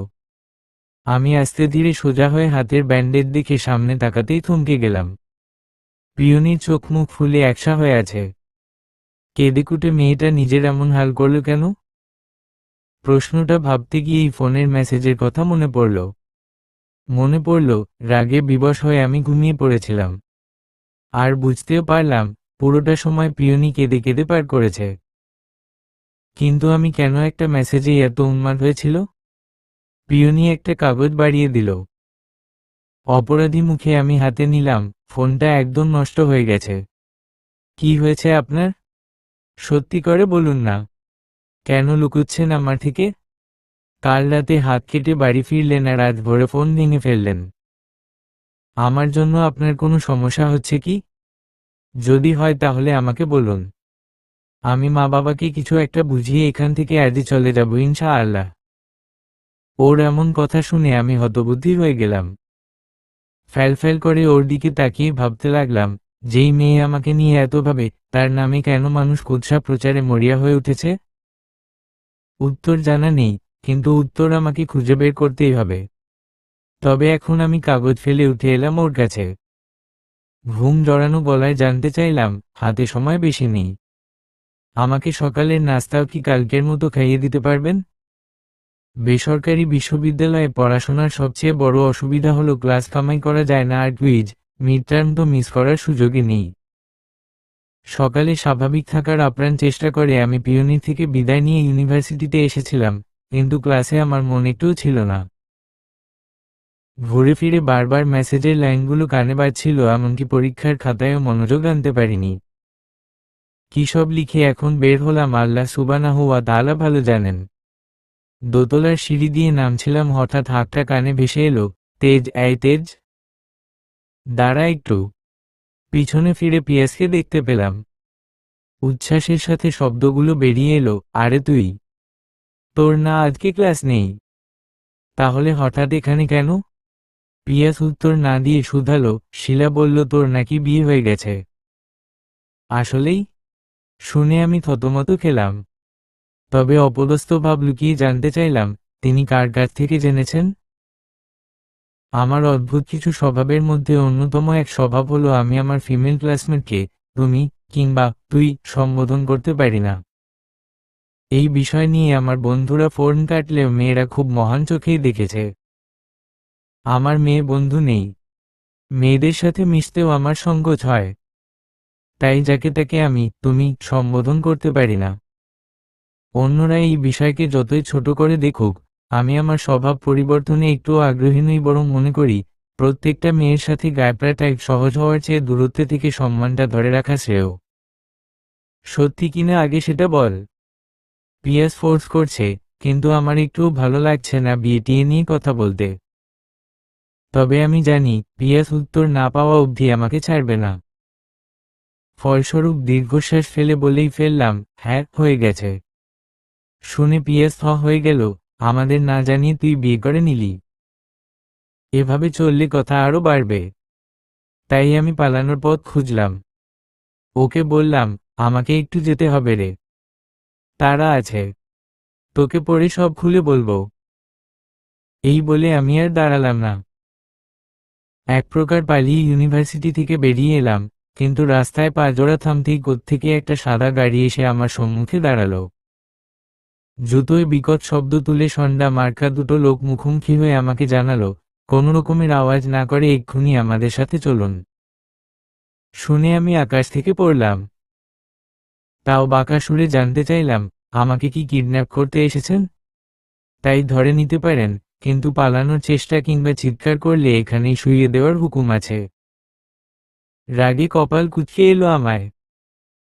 দাঁত কিরমির করে শুধালাম, কোন জালিম আমাকে কিডন্যাপ করার জন্য আপনাদের টাকা খাইয়েছে? এত কথা বলার সময় নেই আমাদের। আপনি নিজে গাড়িতে উঠবেন নাকি আমরা টেনে তুলব? বুঝলাম এদের হাত থেকে আজ রেহাই পাব না। তাই বাঁধুক ছেলের মতো আমি গাড়িতে চড়ে বসলাম, আর বসা মাত্রই গাড়ি খুব দ্রুত বেগে ছুটতে শুরু করল। আমার পাশে যে লোকটা বসল, সে নিঃশব্দে আমার চোখে পট্টি বাঁধল। আমি বাধা দিতে গিয়ে নিশ্চুপ রইলাম, কারণ জানি এখন কোনো কিছুতেই ফল হবে না।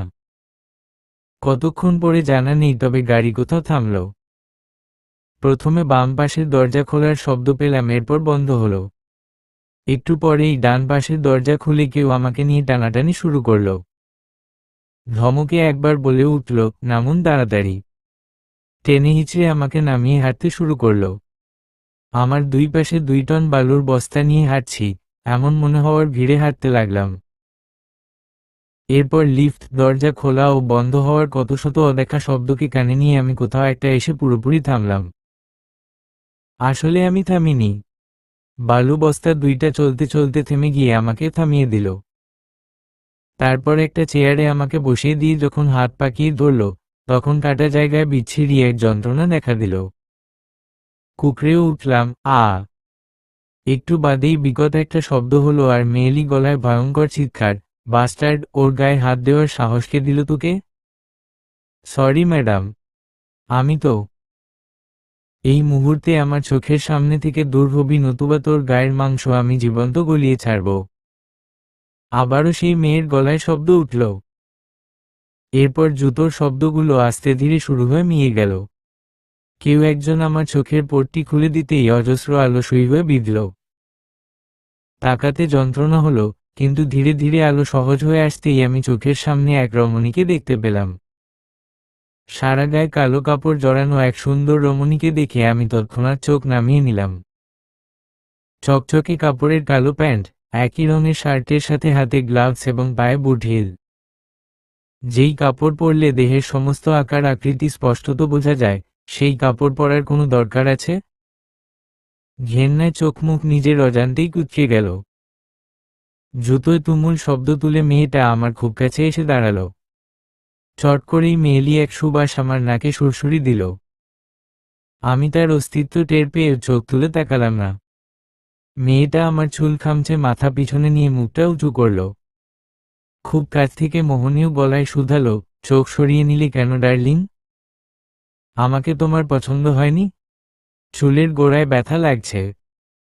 মাথা পিছন থেকে টেনে ধরা বলে আমি ঠিকমতো ঢোক গিলতেও পারছি না এমতাবস্থায় বহু কষ্টে বললাম, এসব পাগলামি করা অর্থহীন। আমি আমি বিবাহিত, আর বিবাহিত পুরুষের কাছ থেকে অন্য কিছু আশা করা বোকামি। আমি এই কথা বলতেই মেয়েটা আমার চুল ছেড়ে দিল। একটু সরে গিয়ে উচ্ছ্বই স্বরে হেসে উঠল। একের পর এক প্রশ্নের বাণ ছুড়ে দিল, তাই নাকি ডার্লিং? আচ্ছা, তুমি কি জানো?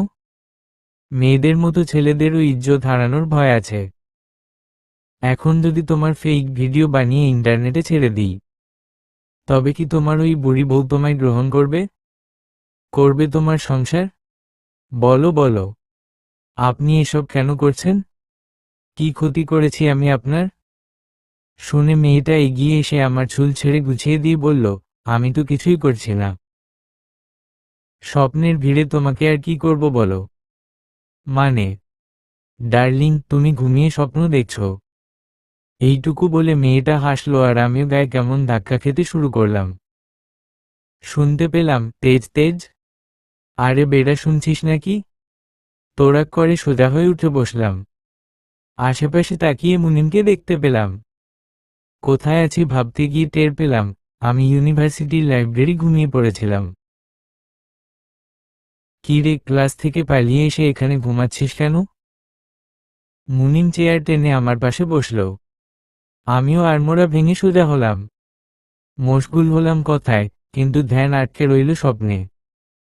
কেন হুট করে আজেবাজে স্বপ্ন দেখলাম ঠাউরে পাচ্ছি না। বাড়িতে পা রাখতেই আছরের আজান শুনতে পেলাম। আজ ঘরের দরজা খুলল পিয়নি।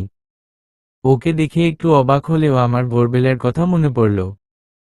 মনটা খারাপ ছিল, কিন্তু এখন মরাকান্নায় বসার মতো জোগাড় হলো। আমি নিজেকে সংবরণ করে ওকে পাশ কাটিয়ে রুমে এলাম। আমার চেয়ারের উপর পরিপাটি কাপড় চোপড়ের সাথে হোয়াইট বোর্ডে লেখা পেলাম, গোসল সেরে নিন। আমি খাবারের ব্যবস্থা করছি। মা আর বাবা আপুর বাসায় গেছেন। ফিরতে হয়তো রাত হবে। আমাকে ঠিকঠাক করে কিছু বলে যায়নি, তবে তাদের চোখে মুখে চিন্তার ছাপ ছিল। আপনি যদি সুযোগ করে একবার ফোন করেন তো ভালো হয়। চেয়ার থেকে কাপড় নিয়ে গোসলে যাওয়ার জন্য পা বাড়িয়েছিলাম। এর মাঝে পিয়নি খাবার নিয়ে রুমে এলো। আমি এগিয়ে এসে ওকে বললাম, ডাইনিং রুমের চেয়ার টেবিলে বসেই তো খেতে পারতাম। প্রতিবেলায় এভাবে আপনার কষ্ট করা কি ঠিক হচ্ছে? পিয়নি হাসি মুখে খাবারের জিনিসপত্র রেখে বোর্ডে এসে দ্রুত লিখল, আমার তো ভালো লাগে, সেজন্য নিয়ে আসি। তাছাড়া মা বলেছেন, আপনি সবসময়ই নিজের রুমে বসে খান। আমার কিছু বলার ছিল। আমি ইতস্তত করলাম। শুনে পিয়নি ঘুরে দাঁড়ালো। আপনার থেকে কোনো শব্দ আসুক, এটা আমার ইচ্ছে। কিন্তু আমাদের ধর্মে আওয়াজসহ নূপুর পরা নিষিদ্ধ। আপনি আপনি কাচের ছুরি পরবেন? ছুরির শব্দ আমাকে যখন তখন আপনার অস্তিত্ব জানান দিবে। পিয়নি অনিমেষ চোখে আমাকে দেখল। ওর মুখের ভঙ্গি আমার কাছে জটিল মনে হলো। তবে একটু বাদেই বোর্ডে উত্তর লেখা হলো, আমার কাছের ছুরি খুব পছন্দের, বিশেষ করে খাঁজকাটা ছুরি। আমি ভেবেছিলাম আপনি ছুরির শব্দে বিরক্ত হবেন, তাই গত 2-3 বছর ধরে ছুরি পরি না। অভ্যাস নষ্ট করতে চাওয়া আর কি। আপনি কি সত্যিই চান আমি চুরি পড়ি? আপনি আমার জন্য চুরি পড়া ছেড়ে দিলেন কেন বলুন তো? আমি কি আপনার বাড়ি গিয়ে নিষেধ করে এসেছিলাম ম্যাডাম? পিয়নি লজ্জিত মুখে হাসল। আমার সংকোচ হলো বটে, কিন্তু এক বুক সাহস নিয়ে আমি পিয়নির ডান হাতটা ধরলাম। ও চমকিত নয়নে আমায় দেখল। সুন্দর চোখে আতঙ্ক আর সফেদ মুখে রক্ত ভেসে উঠল। আমি তোয়াক্কা করলাম না। প্যান্টের পকেট থেকে খাঁজ কাটা লাল কাচের ছুরি বের করে ওর হাতে পরাতে লাগলাম। নত চোখে অন্য স্বরে বললাম, এগুলো নাকি খাঁজ কাটা ছুরি? আমি আজকেই প্রথম দেখলাম। আপনি পরবেন কি পরবেন না, এমন একটা আতঙ্ক মনে পুষে ছুরি কিনেছিলাম আজ। কিন্তু বিশ্বাস করুন, আমি স্বপ্নেও ভাবিনি আপনার পছন্দের ছুরি আমি কিনেছি। একে একে দুই হাতে ছুরি পরিয়ে আমি ওর হাত ছেড়ে দিলাম। হালকা হেসে ছোট্ট করে জানালাম, আপনাকে খুব সুন্দর লাগছে ম্যাডাম। পিয়নি বোর্ডে আর কিছু লিখল না। আরক্ত মুখে আর নত চোখে চুপচাপ দাঁড়িয়ে রইল। ওকে মন ভরে দেখে আমি ওয়াশরুমে চলে এলাম। প্রায় আধ ঘন্টা ধরে গোসল করে তবে বের হলাম। মুখ চুল কিছুই মুছিনি, তবে ওয়াশরুম থেকে বের হতেই পিয়নি এসে আমার হাত টেনে বিছানার উপর বসিয়ে দিল। ছুরির রিনিঝিনি শব্দে ঘরময় ভরিয়ে তুলে আমার মাথা মুছতে লাগলো। এই মেয়েটা আমাকে ভালোবাসে কিনা আমি জানি না, তবে ওর এই যত্নগুলো মোটেও মিথ্যা নয়। কিন্তু সকালের ওই মেসেজ যে আমাকে আহত করেছে। বুকের ভেতর ঘৃণা ও রাগের জন্ম দিয়েছে। আমাদের বিয়ের পিছনে কিছু হয়তো চলছে। কেউ হয়তো চাইছে না আমি আর পিয়নি সংসার করি। কিন্তু কার কি সমস্যা হচ্ছে আমাদের একসাথে থাকা নিয়ে, সংসার করা নিয়ে? মা বাড়ি ফিরলেই আলোচনায় বসতে হবে। তাছাড়া ওই স্বপ্ন, পকেটে পাওয়া হলুদ চিঠি, এসব আমাকে কেমন যেন পাগলই বানিয়ে দিচ্ছে। মাথা মুছে গামছা ছড়িয়ে দিয়ে পিয়নি আলতো হাতে আমার চুল গুছিয়ে দিল। ও দাঁড়িয়ে আর আমি বসে। মুখ উঁচু অবস্থায় রেখে ওকে দেখতে গিয়ে শুধালাম, আপনি তো আমাকে পছন্দ করতেন, কিন্তু আপনাকে কেউ পছন্দ করত? শুনেও একটু চমকে গেল। জবাব দিল না। আমি আবার জানতে চাইলাম, মানে আপনাকে কেউ ভালোবাসতো? ওয়ান সাইডেড লাভ আছে না, সেরকম আর কি? কিংবা কেউ কোনো প্রেমের বা বিয়ের প্রস্তাব দিয়েছে? পুরো প্রশ্ন শুনে পিয়নি সহজ হলো। হাতে খাবারের প্লেট নিয়ে আমাকে ইশারায় বোঝালো, আগে যেন খেয়ে নিই, এরপর ও আমাকে সব বলবে। আমি মেনে নিলাম। আরও একবার ওর হাতে খেতে শুরু করলাম। তবে এক ফাঁকে জানতে চাইলাম, আপনি খেয়েছেন? হালকা হেসে ও নিজের খাওয়ার কথা জানালো। খাওয়া দাওয়া শেষ করিয়ে পিয়নি হোয়াইট বোর্ডে লিখতে শুরু করলো। বাবা ভীষণ রাগী আর গম্ভীর প্রকৃতির মানুষ ছিলেন। মেয়ের সাথে যদিও সেই রাগ আর গাম্ভীর্য প্রকাশ করতেন না, কিন্তু বাড়ির বাইরের প্রত্যেকটা মানুষ তাকে ভীষণ ভয় পেত। ঠিক এই কারণে হয়তো কোনো ছেলে আমাকে সরাসরি কখনো কিছু বলার সাহস পায়নি। সত্যি বলতে আমি আমার জীবনে কখনো প্রেমের বা বিয়ের প্রস্তাব পাইনি। তবে স্কুলে পড়াকালীন একটা ছেলে প্রায়শই গেটের বিপরীত পাশের রাস্তায় দাঁড়িয়ে থাকত। তার নাম জানি না। স্কুলের গণ্ডি পার করার পর আর কখনো দেখিওনি। আপনার বিয়ের উপযুক্ত কোনো কাজিন ছিল আপনার? আর এখন অবিবাহিত কেউ আছে? পিয়নি মাথা নাড়িয়ে না বোঝালো। তবে বোর্ডে আবার লিখতে শুরু করলো, হঠাৎ এসব কেন জিজ্ঞেস করছেন জানতে পারি? আর ভোরে আপনি ফোন অমন করে ছুড়ে দিলেন কেন?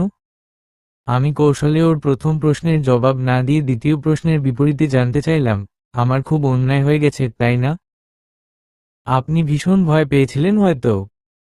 আর আর অনেক কেঁদেছেনও। পিয়নি নিশ্চুপ, অধরে অভিমানের কম্পন। আমি দূরত্ব কমিয়ে আস্তে ধীরে বললাম, আমি ঠিক জানি না। তবে আমাদের বিয়ে নিয়ে হয়তো ভবিষ্যতে অনেক ঝড় ঝাপটায় পড়তে হবে। সবাই বলে আমি নাকি শান্ত মেজাজের মানুষ। কিন্তু আমি জানি, আমি রেগে গেলে খুব ভয়ঙ্কর হয়ে যাই। ম্যাডাম, বিয়ের দিন থেকে আপনার কাছাকাছি থাকা প্রত্যেকটা মুহূর্ত আমি ভীষণ উপভোগ করছি। সবচেয়ে বড় কথা, দিনের পথে আমার মনোযোগ আরও বেড়েছে। তাই আল্লাহ সুবহানাহু ওয়া তাআলার উপর আমি বিশ্বাস রাখছি, সব ঝড় সামলেও আমি আপনাকে আমার পাশে পাব।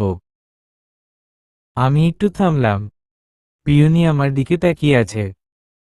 ও কিছু লিখছে না বলে আমি নিজেই আবার বলতে শুরু করলাম, পুরুষের নাকি চোখের নেশা বেশি থাকে, তাই তারা সুন্দর জিনিস দেখতে ভালোবাসে।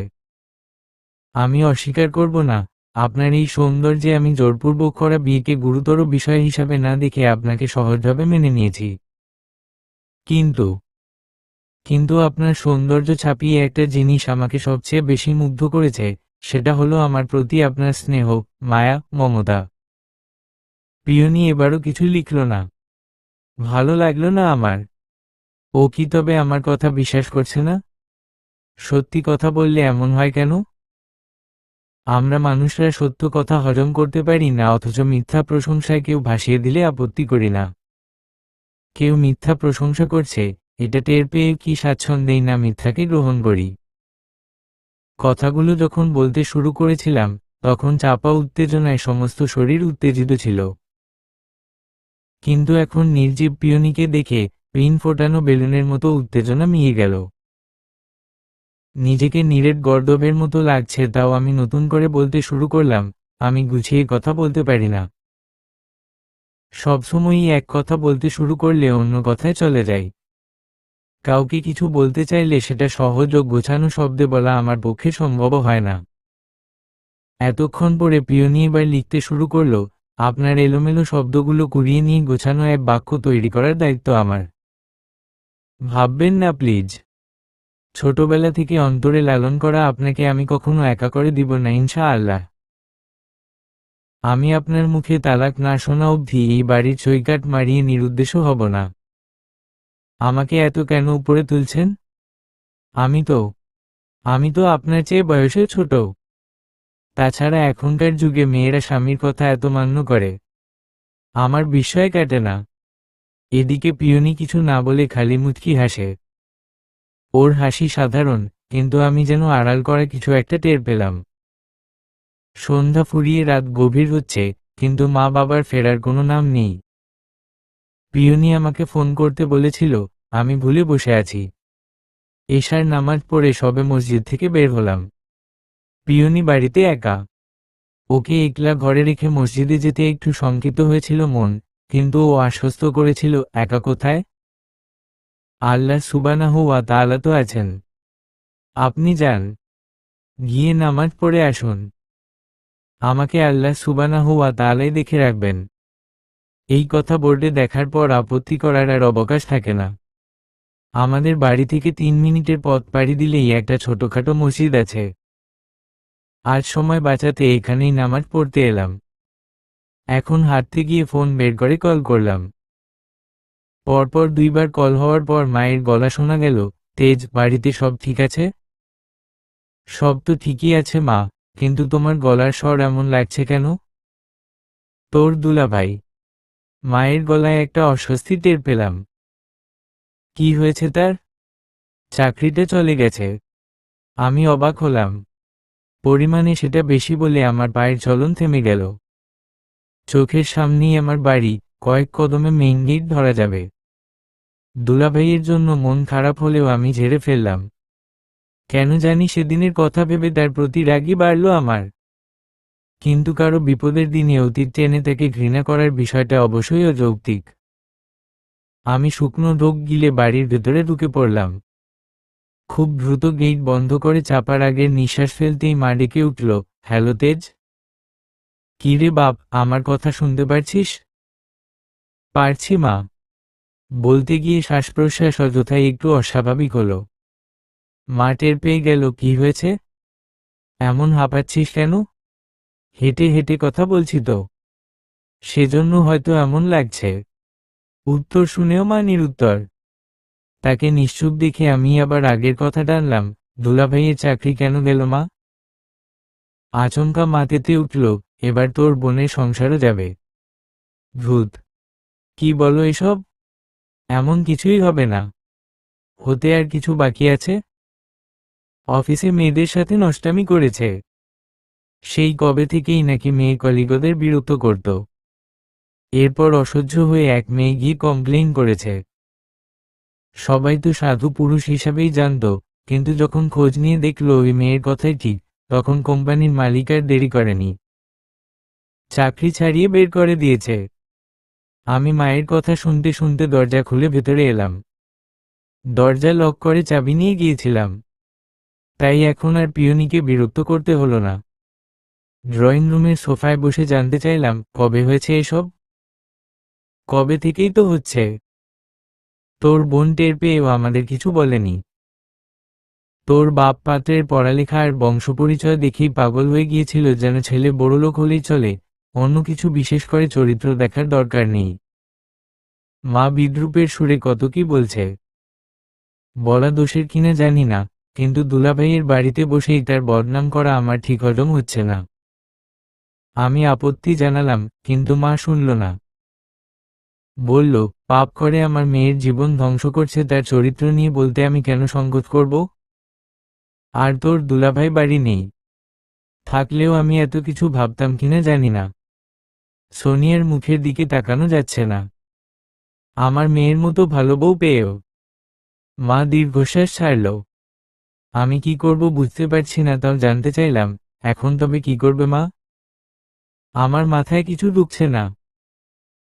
তোর বাপ তো ডিভোর্সের কথা বলছে, কিন্তু সোনিয়ার শ্বশুর শাশুড়ি বলছেন তাদের ছেলে নিরপরাধ। আমি মানি না রে তেজ, তোর দুলাভাই মোটের নিরপরাধ নয়। এত বড় কোম্পানি থেকে এমন পুরনো আর দক্ষ কর্মচারীকে কেউ হুট করে বের করে দিবে? সম্ভবই না। আমি কিছু বললাম না, মনোযোগ দিয়ে সব শুনলাম। মায়ের কথা এবং অনুমান সবই ঠিক, কারণ বিয়ের পর থেকেই দুলাভাইয়ের চরিত্র নিয়ে অনেক কানাঘুষা শোনা গিয়েছিল, কিন্তু সোনিয়া আপু এবং বাবা সেসব আমলে নেয়নি। সবাই ভেবেছিল বিয়ে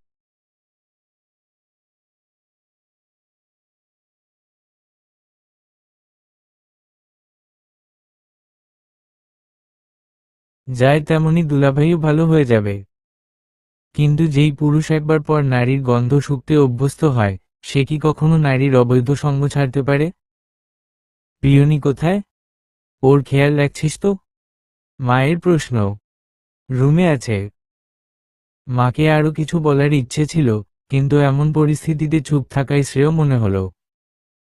আজকে তো আর ফেরা হলো না বাপ, কালকেও ফিরি কিনা জানা নেই। একটু সামলে থাকিস। আর পিয়নিকে বলিস খাবার রান্না করা আছে। মেয়েটা যেন হেসেলে গিয়ে আবার কাজে না নেমে পড়ে। কালকে ময়নার মা আসবে না, আমি পরশু আসতে বলেছি। ও বড় বেশি কথা বলে। পিয়নিকে একলা পেয়ে কি নাকি আবার বলতে শুরু করে, তাই কালকে যেতে মানা করেছি। আমার মা 16 বছর বয়স থেকে এই সংসারকে যক্ষের ধনের মতো আগলে রেখেছে, তাই তো কোথাও গিয়ে সংসারের খুঁটিনাটি চিন্তা নিয়ে শুধু ব্যাকুল হয়ে পড়ে।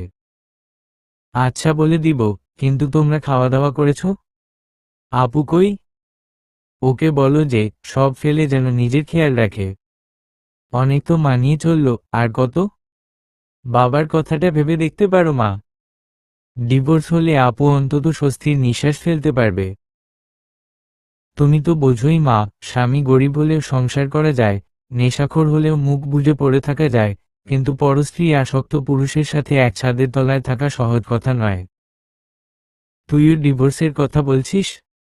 মায়ের গলায় বিস্ময় নয়, আতঙ্ক ভেসে উঠল। টের পেয়ে আমার কপালে ঈষৎ কুঞ্চন সৃষ্টি হলো। শুধালাম, কেন মা? তুমি কি এত কিছুর পরেও দুলাভাইকে ক্ষমা করে দিতে বলছো? দেখো, ক্ষমা করতে আমার আপত্তি নেই, কিন্তু আমার বোনকে এমন অবস্থায় দেখা কিংবা থাকতে দেওয়া আমার মনে হয় না ঠিক হবে। তুমি আপুর সাথে ভালো করে কথা বলো মা, ওর তো এখনো বাচ্চা হয়নি। দুলাভাইয়ের সংসারে আটকে থাকার মতো কোনো পিছুটান আমি দেখছি না। মায়ের সাথে কথা বলে রুমে আসার পর পিয়নিকে ঘুমন্ত অবস্থায় পেলাম। মেয়েটা এত ঘুমাতে পারে ভাবতে গিয়ে হেসে ফেললাম। নরম চোখে ওর ঘুমন্ত সৌন্দর্য আস্বাদন করে আমি ওয়াশরুম ঢুকলাম। রাতের সকল কাজ সারতে গিয়ে আমার খানিকটা দেরি হয়ে গেল। ঘড়িতে 11টা বাজার পরই আমি বালিশে মাথা রাখলাম। মুখ ফিরিয়ে পিয়নিকে দেখে মনে মনে বললাম, আপনাকে নিয়ে সৃষ্টি সন্দেহের বীজ থেকে চারা গজানোর আগেই আমি বীজটা ফেলে দিতে চাই ইনশাআল্লাহ। রাতে তাড়াতাড়ি ঘুমিয়ে পড়া সত্ত্বেও বেশ বেলা করেই ঘুম ভাঙল আমার। ফজরের নামাজ পর্যন্ত কাজা হয়ে গেল। আমি একটু অসন্তুষ্ট হয়ে পিয়নিকে জিজ্ঞেস পর্যন্ত করলাম, আমাকে ডাকলেন না কেন? নামাজটা যে কাজা হয়ে গেল। ও আমাকে লিখে জানালো, কি করে ডাকবো বলুন তো? আমি যে কথা বলতে পারি না। তাও আপনাকে কত ধাক্কাধাক্কি করলাম, কিন্তু আপনি উঠবেন তো দূরের কথা, উল্টো কাঁথা টেনে ভালো করে ঘুম দিলেন। ইস, কি লজ্জায় যে পড়তে হলো। এত ঘুম তো আমার কোনোকালেই ছিল না। কি যে হচ্ছে কয়েকদিন ধরে। ফ্রেশ হয়ে নিলাম। ক্লাস আছে আজকে, কিন্তু যাওয়ার ইচ্ছে এক ফোঁটা নেই। কি করব আর করব না ভাবার মাঝে পিয়নি খাবার নিয়ে ঘরে এলো। ধোয়া উঠানো খাবারের ট্রেতে নজর দিয়ে আমি শুধালাম, এগুলো কি সাত সকালে আপনি রান্না করলেন? ও নত চোখে মাথা নাড়াল। ঠোঁটের কোণে এক টুকরো মিষ্টি হাসিও টেনে আনল। মেয়েটা এত লজ্জা পেতে জানে। ও কি বোঝে না? ওর এমন আরক্ত মুখে কারো বুকের ভেতর তোলপাড় উঠতে পারে নাকি জেনে শুনে আমায় এভাবে এলোমেলো করে দেয়? আমার এসব ভালো লাগে না। একটু শক্ত মুখেই কথাটা বলে ফেললাম। পিয়নি টেবিলের উপর খাবার রেখে হোয়াইট বোর্ডে গিয়ে লিখল, কিন্তু আমার যে আপনার জন্য রান্না করতে ভীষণ ভালো লাগে। পিয়নি আমার কথা বুঝতে পারেনি। ও ভেবেছে আমি রান্নার কথা বলেছি, অথচ টালমাটাল মন নিয়ে আমি মিছিমিছি ভালো না লাগার কথা জানিয়েছি। ভালো লাগার কাজ করা বন্ধ রাখবো? আপনি বললে না হয় রান্নাঘরে। ওর লেখার মাঝেই আমি বলে উঠলাম, না না, আপনার ভালো লাগলে আমি আর আপত্তি করব না। আমি চেয়ারে এসে বসলাম। প্লেট টেনে খেতে যাব এর আগে পিয়নি এসে প্লেট কেড়ে নিল। আমি বিস্মিত হলেও হেসে জিজ্ঞাসা করলাম, আমাকে খাইয়ে দিতেও ভালো লাগে নাকি? কত আর খাইয়ে দিবেন? চোখ নামিয়ে ও আবার হাসল। মাথা খারাপ করার মতো হাসি। বিয়ে করা বউকে এমন রাঙা মুখে হাসতে দেখলে পুরুষ মানুষের অবস্থা কেমন হয় আমার জানা নেই, কিন্তু আমি মস্তিষ্কে আলোড়ন টের পাচ্ছি। দেহের শিরা উপশিরায় অস্বাভাবিক স্রোতের জন্মানো দেখে আতঙ্কিত হচ্ছি। সহ্য হলো না। তোড়াক করে দাঁড়িয়ে ওকে বলে ফেললাম, এভাবে হাসবেন না প্লিজ। নেওয়া যায় না। আপনাকে হাসতে দেখলে আমার শক্ত করে জড়িয়ে ধরতে ইচ্ছে করে। কথা শেষ করার পরপরই বিকট শব্দে প্লেটের খাবার মেঝেতে ছড়িয়ে পড়ল। পিয়নি পাংশুটে মুখে আর বিস্মিত নয়নে আমার দিকে তাকিয়ে রইল। আমার ভালো লাগলো না। হঠাৎ কেমন রাগ টের পেলাম অন্তরে। আমি ওকে কিছু না বলে দ্রুত ব্যাগ ও ফোন নিয়ে ঘর থেকে বেরিয়ে পড়লাম। কথাটা বলার সময় আমার মুখে বাঁধেনি, কিন্তু বলার পর মনে হচ্ছে কাজটা ঠিক হয়নি। সিনিয়র বউকে মুখের উপর এমন কথা বলা আমার সত্যিই ঠিক হয়নি। রুম থেকে বেরিয়ে আসতেই কলিং বেল বেজে উঠল। মন মস্তিষ্ক এলোমেলো, কিন্তু নিজেকে সংযত করলাম। জোরে শ্বাস টেনে আস্তে ধীরে নিঃশ্বাস ফেললাম। ব্যাগ রেখে দরজা খুলতেই চমকাতে হলো, মা বাবা, তোমরা এত সকালে? আর আপু? আমি বিস্ময়ে বিহ্বলিত। এদিকে সবাই পাংশুটে মুখ নিয়ে চুপচাপ ঘরে ঢুকল। তোর ফোনে উল্টোপাল্টা মেসেজ আসে, থ্রেড দেওয়া চিঠি পাস, গুন্ডা এসে হাত কেটে গেল, এসব আমাদের জানাসনি কেন? সোফা বসেই বাবা কোনোরকম ভনিতা ছাড়াই এই প্রশ্ন করল। আচমকা এই কথা উত্থাপনের কারণের আমি ঠাউরে পাচ্ছি না। হঠাৎ এসব কেন বলছো বাবা? আর তোমরা না জানিয়ে হুট করে চলে এলে যে?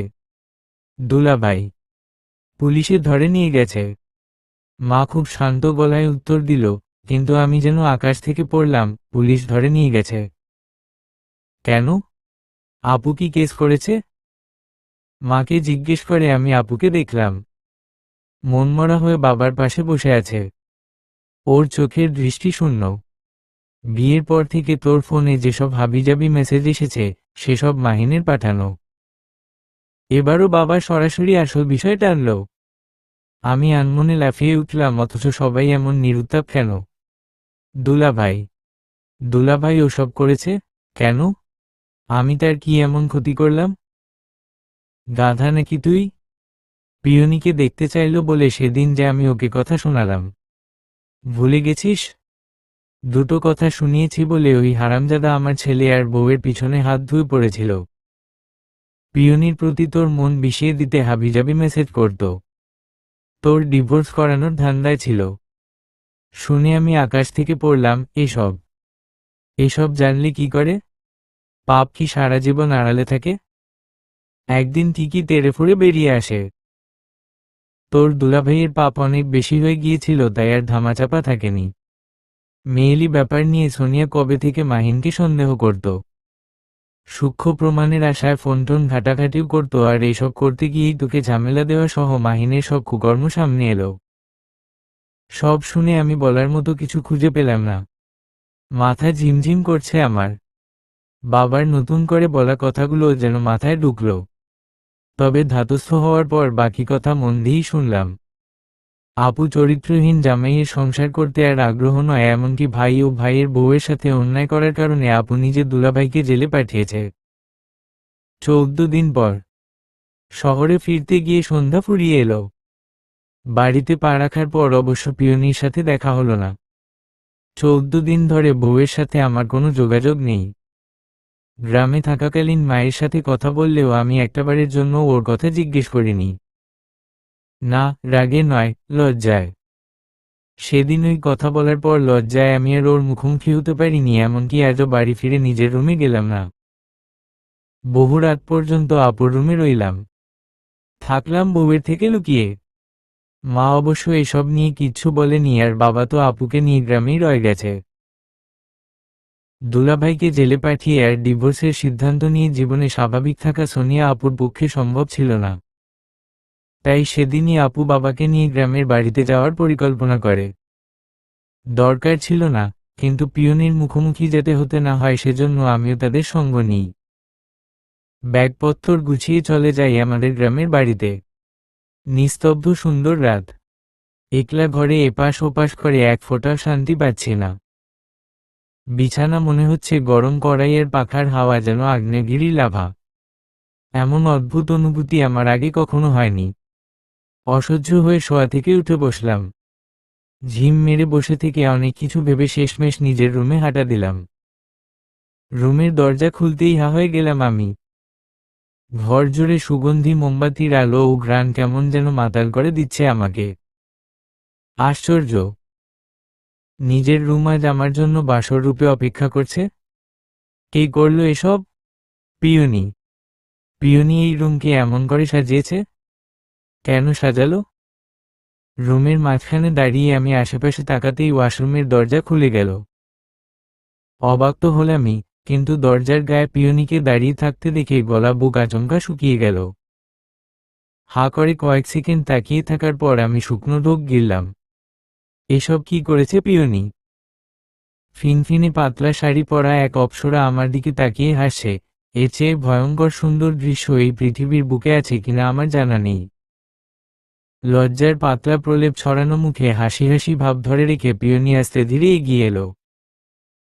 কাছাকাছি হতেই টের পেলাম ওর কানে লাল গোলাপ গুজে আছে, চুল খোলা, গায়ে এক ফোঁটাও গহনা নেই, স্রেফ হাতে লাল গাছের চুড়ি। কালো শাড়ির ভিড়ে অল্প স্বল্প এই যে লালের উপস্থিতি, এটা যেন ওর সৌন্দর্যকে কয়েক গুণ বাড়িয়ে দিয়েছে। আমি নিশ্চুপ পাথর হয়ে দাঁড়িয়ে রইলাম, কিন্তু পিয়নি আমাদের মধ্যকার সমস্ত দূরত্ব ঘুচিয়ে আমার মুখোমুখি হয়ে দাঁড়ালো। ওর একটা হাত আমার বুকের উপর রাখতেই সমস্ত শরীর কেমন কেঁপে উঠল। আমার এই নাজেহাল অবস্থা দেখে সুন্দরী বউ আমার হেসে ফেলল। তবে লালচে ঠোঁট কামড়েও যখন চোখ তুলল, আমি এক ঝটকায় ওকে সরিয়ে দিয়ে ওয়াশরুমের কাছে চলে এলাম। পিঠ দিয়ে দাঁড়িয়ে রুক্ষ স্বরে জানতে চাইলাম, আমার ধৈর্যের পরীক্ষা আর কত নিতে চান আপনি? প্রশ্ন করে হাঁপাতে লাগলাম। এর মধ্যে ঘাম ছুটে গেছে আমার। একজোড়া সুন্দর হাত হুট করে আমার বুকের উপর বাঁধতে দেখলাম। চুরির রিনিঝিনি শব্দে চমকে উঠলাম। ফিরে তাকাতেই পিঠের পিছনে পিয়নিকে আমার মাঝে মিশে যেতে দেখলাম। আমি খুশি হওয়ার বদলে অবাক হলাম, আর পিয়নি মুখোমুখি হয়ে দুই হাতে আমার গলা জড়িয়ে দাঁড়ালো।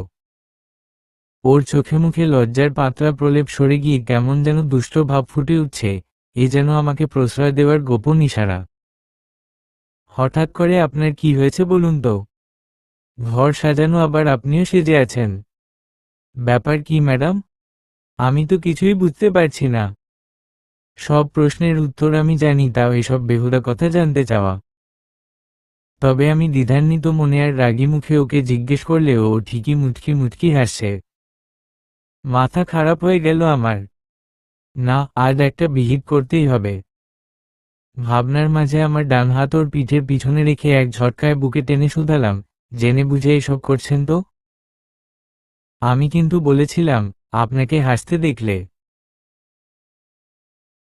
বিশ্বাস করুন, সেদিন কথাটা ইচ্ছে করে বলিনি, এমনকি আমার চাওয়াও। যা হোক, তবে আজকে স্বেচ্ছায় বলছি। বুঝলেন ম্যাডাম? পিয়নিকে কাছে টানার পরও গোল গোল চোখে তাকিয়েছিল, কিন্তু এখন বিস্ময়ের সমস্ত পর্দা সরিয়ে ও আবারও সেই দুষ্ট ভাব ফুটিয়ে হাসতে লাগলো, তবে চোখের পাতায় লজ্জারুণ ভাবটা রয়ে গেল। পিয়নির নত চোখে লজ্জার কাঁপন আর অধরে অব্যক্ত কবিতার পংক্তি। আমাকে ঘায়েল করার জন্য তো এতটুকুই যথেষ্ট ছিল, তাও যে কেন এই রাত বিরেতে সত্যিকার অপ্সরার প্রতিমূর্তি হতে গেল। কত বড় অপরাধ করে ফেলেছেন আজকে, তা কি বুঝতে পারছেন? আজ তো আপনাকে শায়েস্তা না করলেই নয়। বলতে বলতে আবেশিত আমি ওর মাথায় কপাল ঠেকিয়ে দীর্ঘশ্বাস ছাড়লাম। চোখ বুজে কাতর গলায় বললাম, শেষ করে দিলেন ম্যাডাম। আজকে এক্কেবারে শেষ করে দিলেন আমায়। রাত বিরেতে এমন রূপে কেন হাজির হতে গেলেন বলুন তো? এমনিতেই আপনাকে দেখলে আমার মন মুখ লাগাম ছাড়া হয়ে যায়। এখন এই রূপে দেখে যদি আমি আরো কিছু বলতে চাইলাম, কিন্তু পিয়নি আমার মুখে হাত চাপা দিল। কয়েক সেকেন্ড দৃষ্টি বিনিময় শেষে ও আমার কপালে গাঢ় প্রণয় এঁকে দিল। জমে গেলাম আমি। পুরুষ হয়েও বউয়ের হালাল ভালোবাসার কাছে কেমন অসহায় হয়ে গেলাম। আবেশে বুঝে ফেলা চোখ দুটো খোলার সাহসও হলো না, কিন্তু খুললাম। খোলার পরপরই পিয়নিকে পালিয়ে যেতে দেখলাম। সম্বিত ফিরল আমার। খপ করে ওর হাত ধরে ফেললাম। কাছের ছুরিতে ভয়ঙ্কর শব্দ হলো আর পিঠ দিয়ে দাঁড়ানো পিয়নি হাত ছাড়ানোর চেষ্টা করল। উস্কে দিয়ে পালাচ্ছেন কোথায় ম্যাডাম? আমার প্রশ্নে পিয়নি স্থির হল। হাত ধরে রেখেই আমি ওর মুখোমুখি হলাম। দেখলাম ওর নত চোখের পাতা লজ্জায় কাঁপছে। ঠোঁট জুড়ে প্রশ্রয় দেওয়ার মতো হাসি। মন নেচে উঠল আমার, কিন্তু ভেতরে ভেতরে অস্থির। আমি ওকে কোনোমতে বললাম, আমার একটু এলোমেলো লাগছে। তাই স্পষ্ট করে জানতে চাই। যদি উত্তর হ্যাঁ হয় তাহলে একদম স্ট্রেইট দাঁড়িয়ে থাকবেন, আর যদি না হয় তাহলে আমার হাত ছাড়িয়ে এখান থেকে চলে যাবেন। লজ্জায় মোড়ানো দুটি চোখ বহু কষ্টে তুলে ও আমায় সম্মতি দিল। দেখে আমি আরো কাছাকাছি হয়ে শুধালাম, স্বামীর অধিকার কি দিলেন আমায়? পিয়নি চোখ নামিয়ে নিল। জানতাম ও লজ্জা পাবে। মুহূর্তেই রক্ত জমবে ওর চোখে মুখে, হলো তাই। মিনিট দুয়েক অপেক্ষা করার পরও পিয়নি যখন নড়ল না, তখন বুঝতে পারলাম অপ্সরা আমায় কবুল করে ফেলেছে। দিয়ে ফেলেছে আমায় স্বামীর অধিকার। এই যে নির্ধারিত সময়ের আগেই হুট করে কিছু পেয়ে ফেলার তৃপ্তি, এটা ব্যাখ্যা করার মতো পরিস্থিতি এখন আমার নেই। খুশিতে ইচ্ছে করছিল ওকে কোলে নিয়ে পুরো ঘরের 14 চক্কর মারি, কিন্তু আমি নিজেকে সংযত করলাম। তবে ওর কানের খুব কাছে গাঢ় গলায় উচ্চারণ করলাম, আলহামদুলিল্লাহ। সমাপ্ত।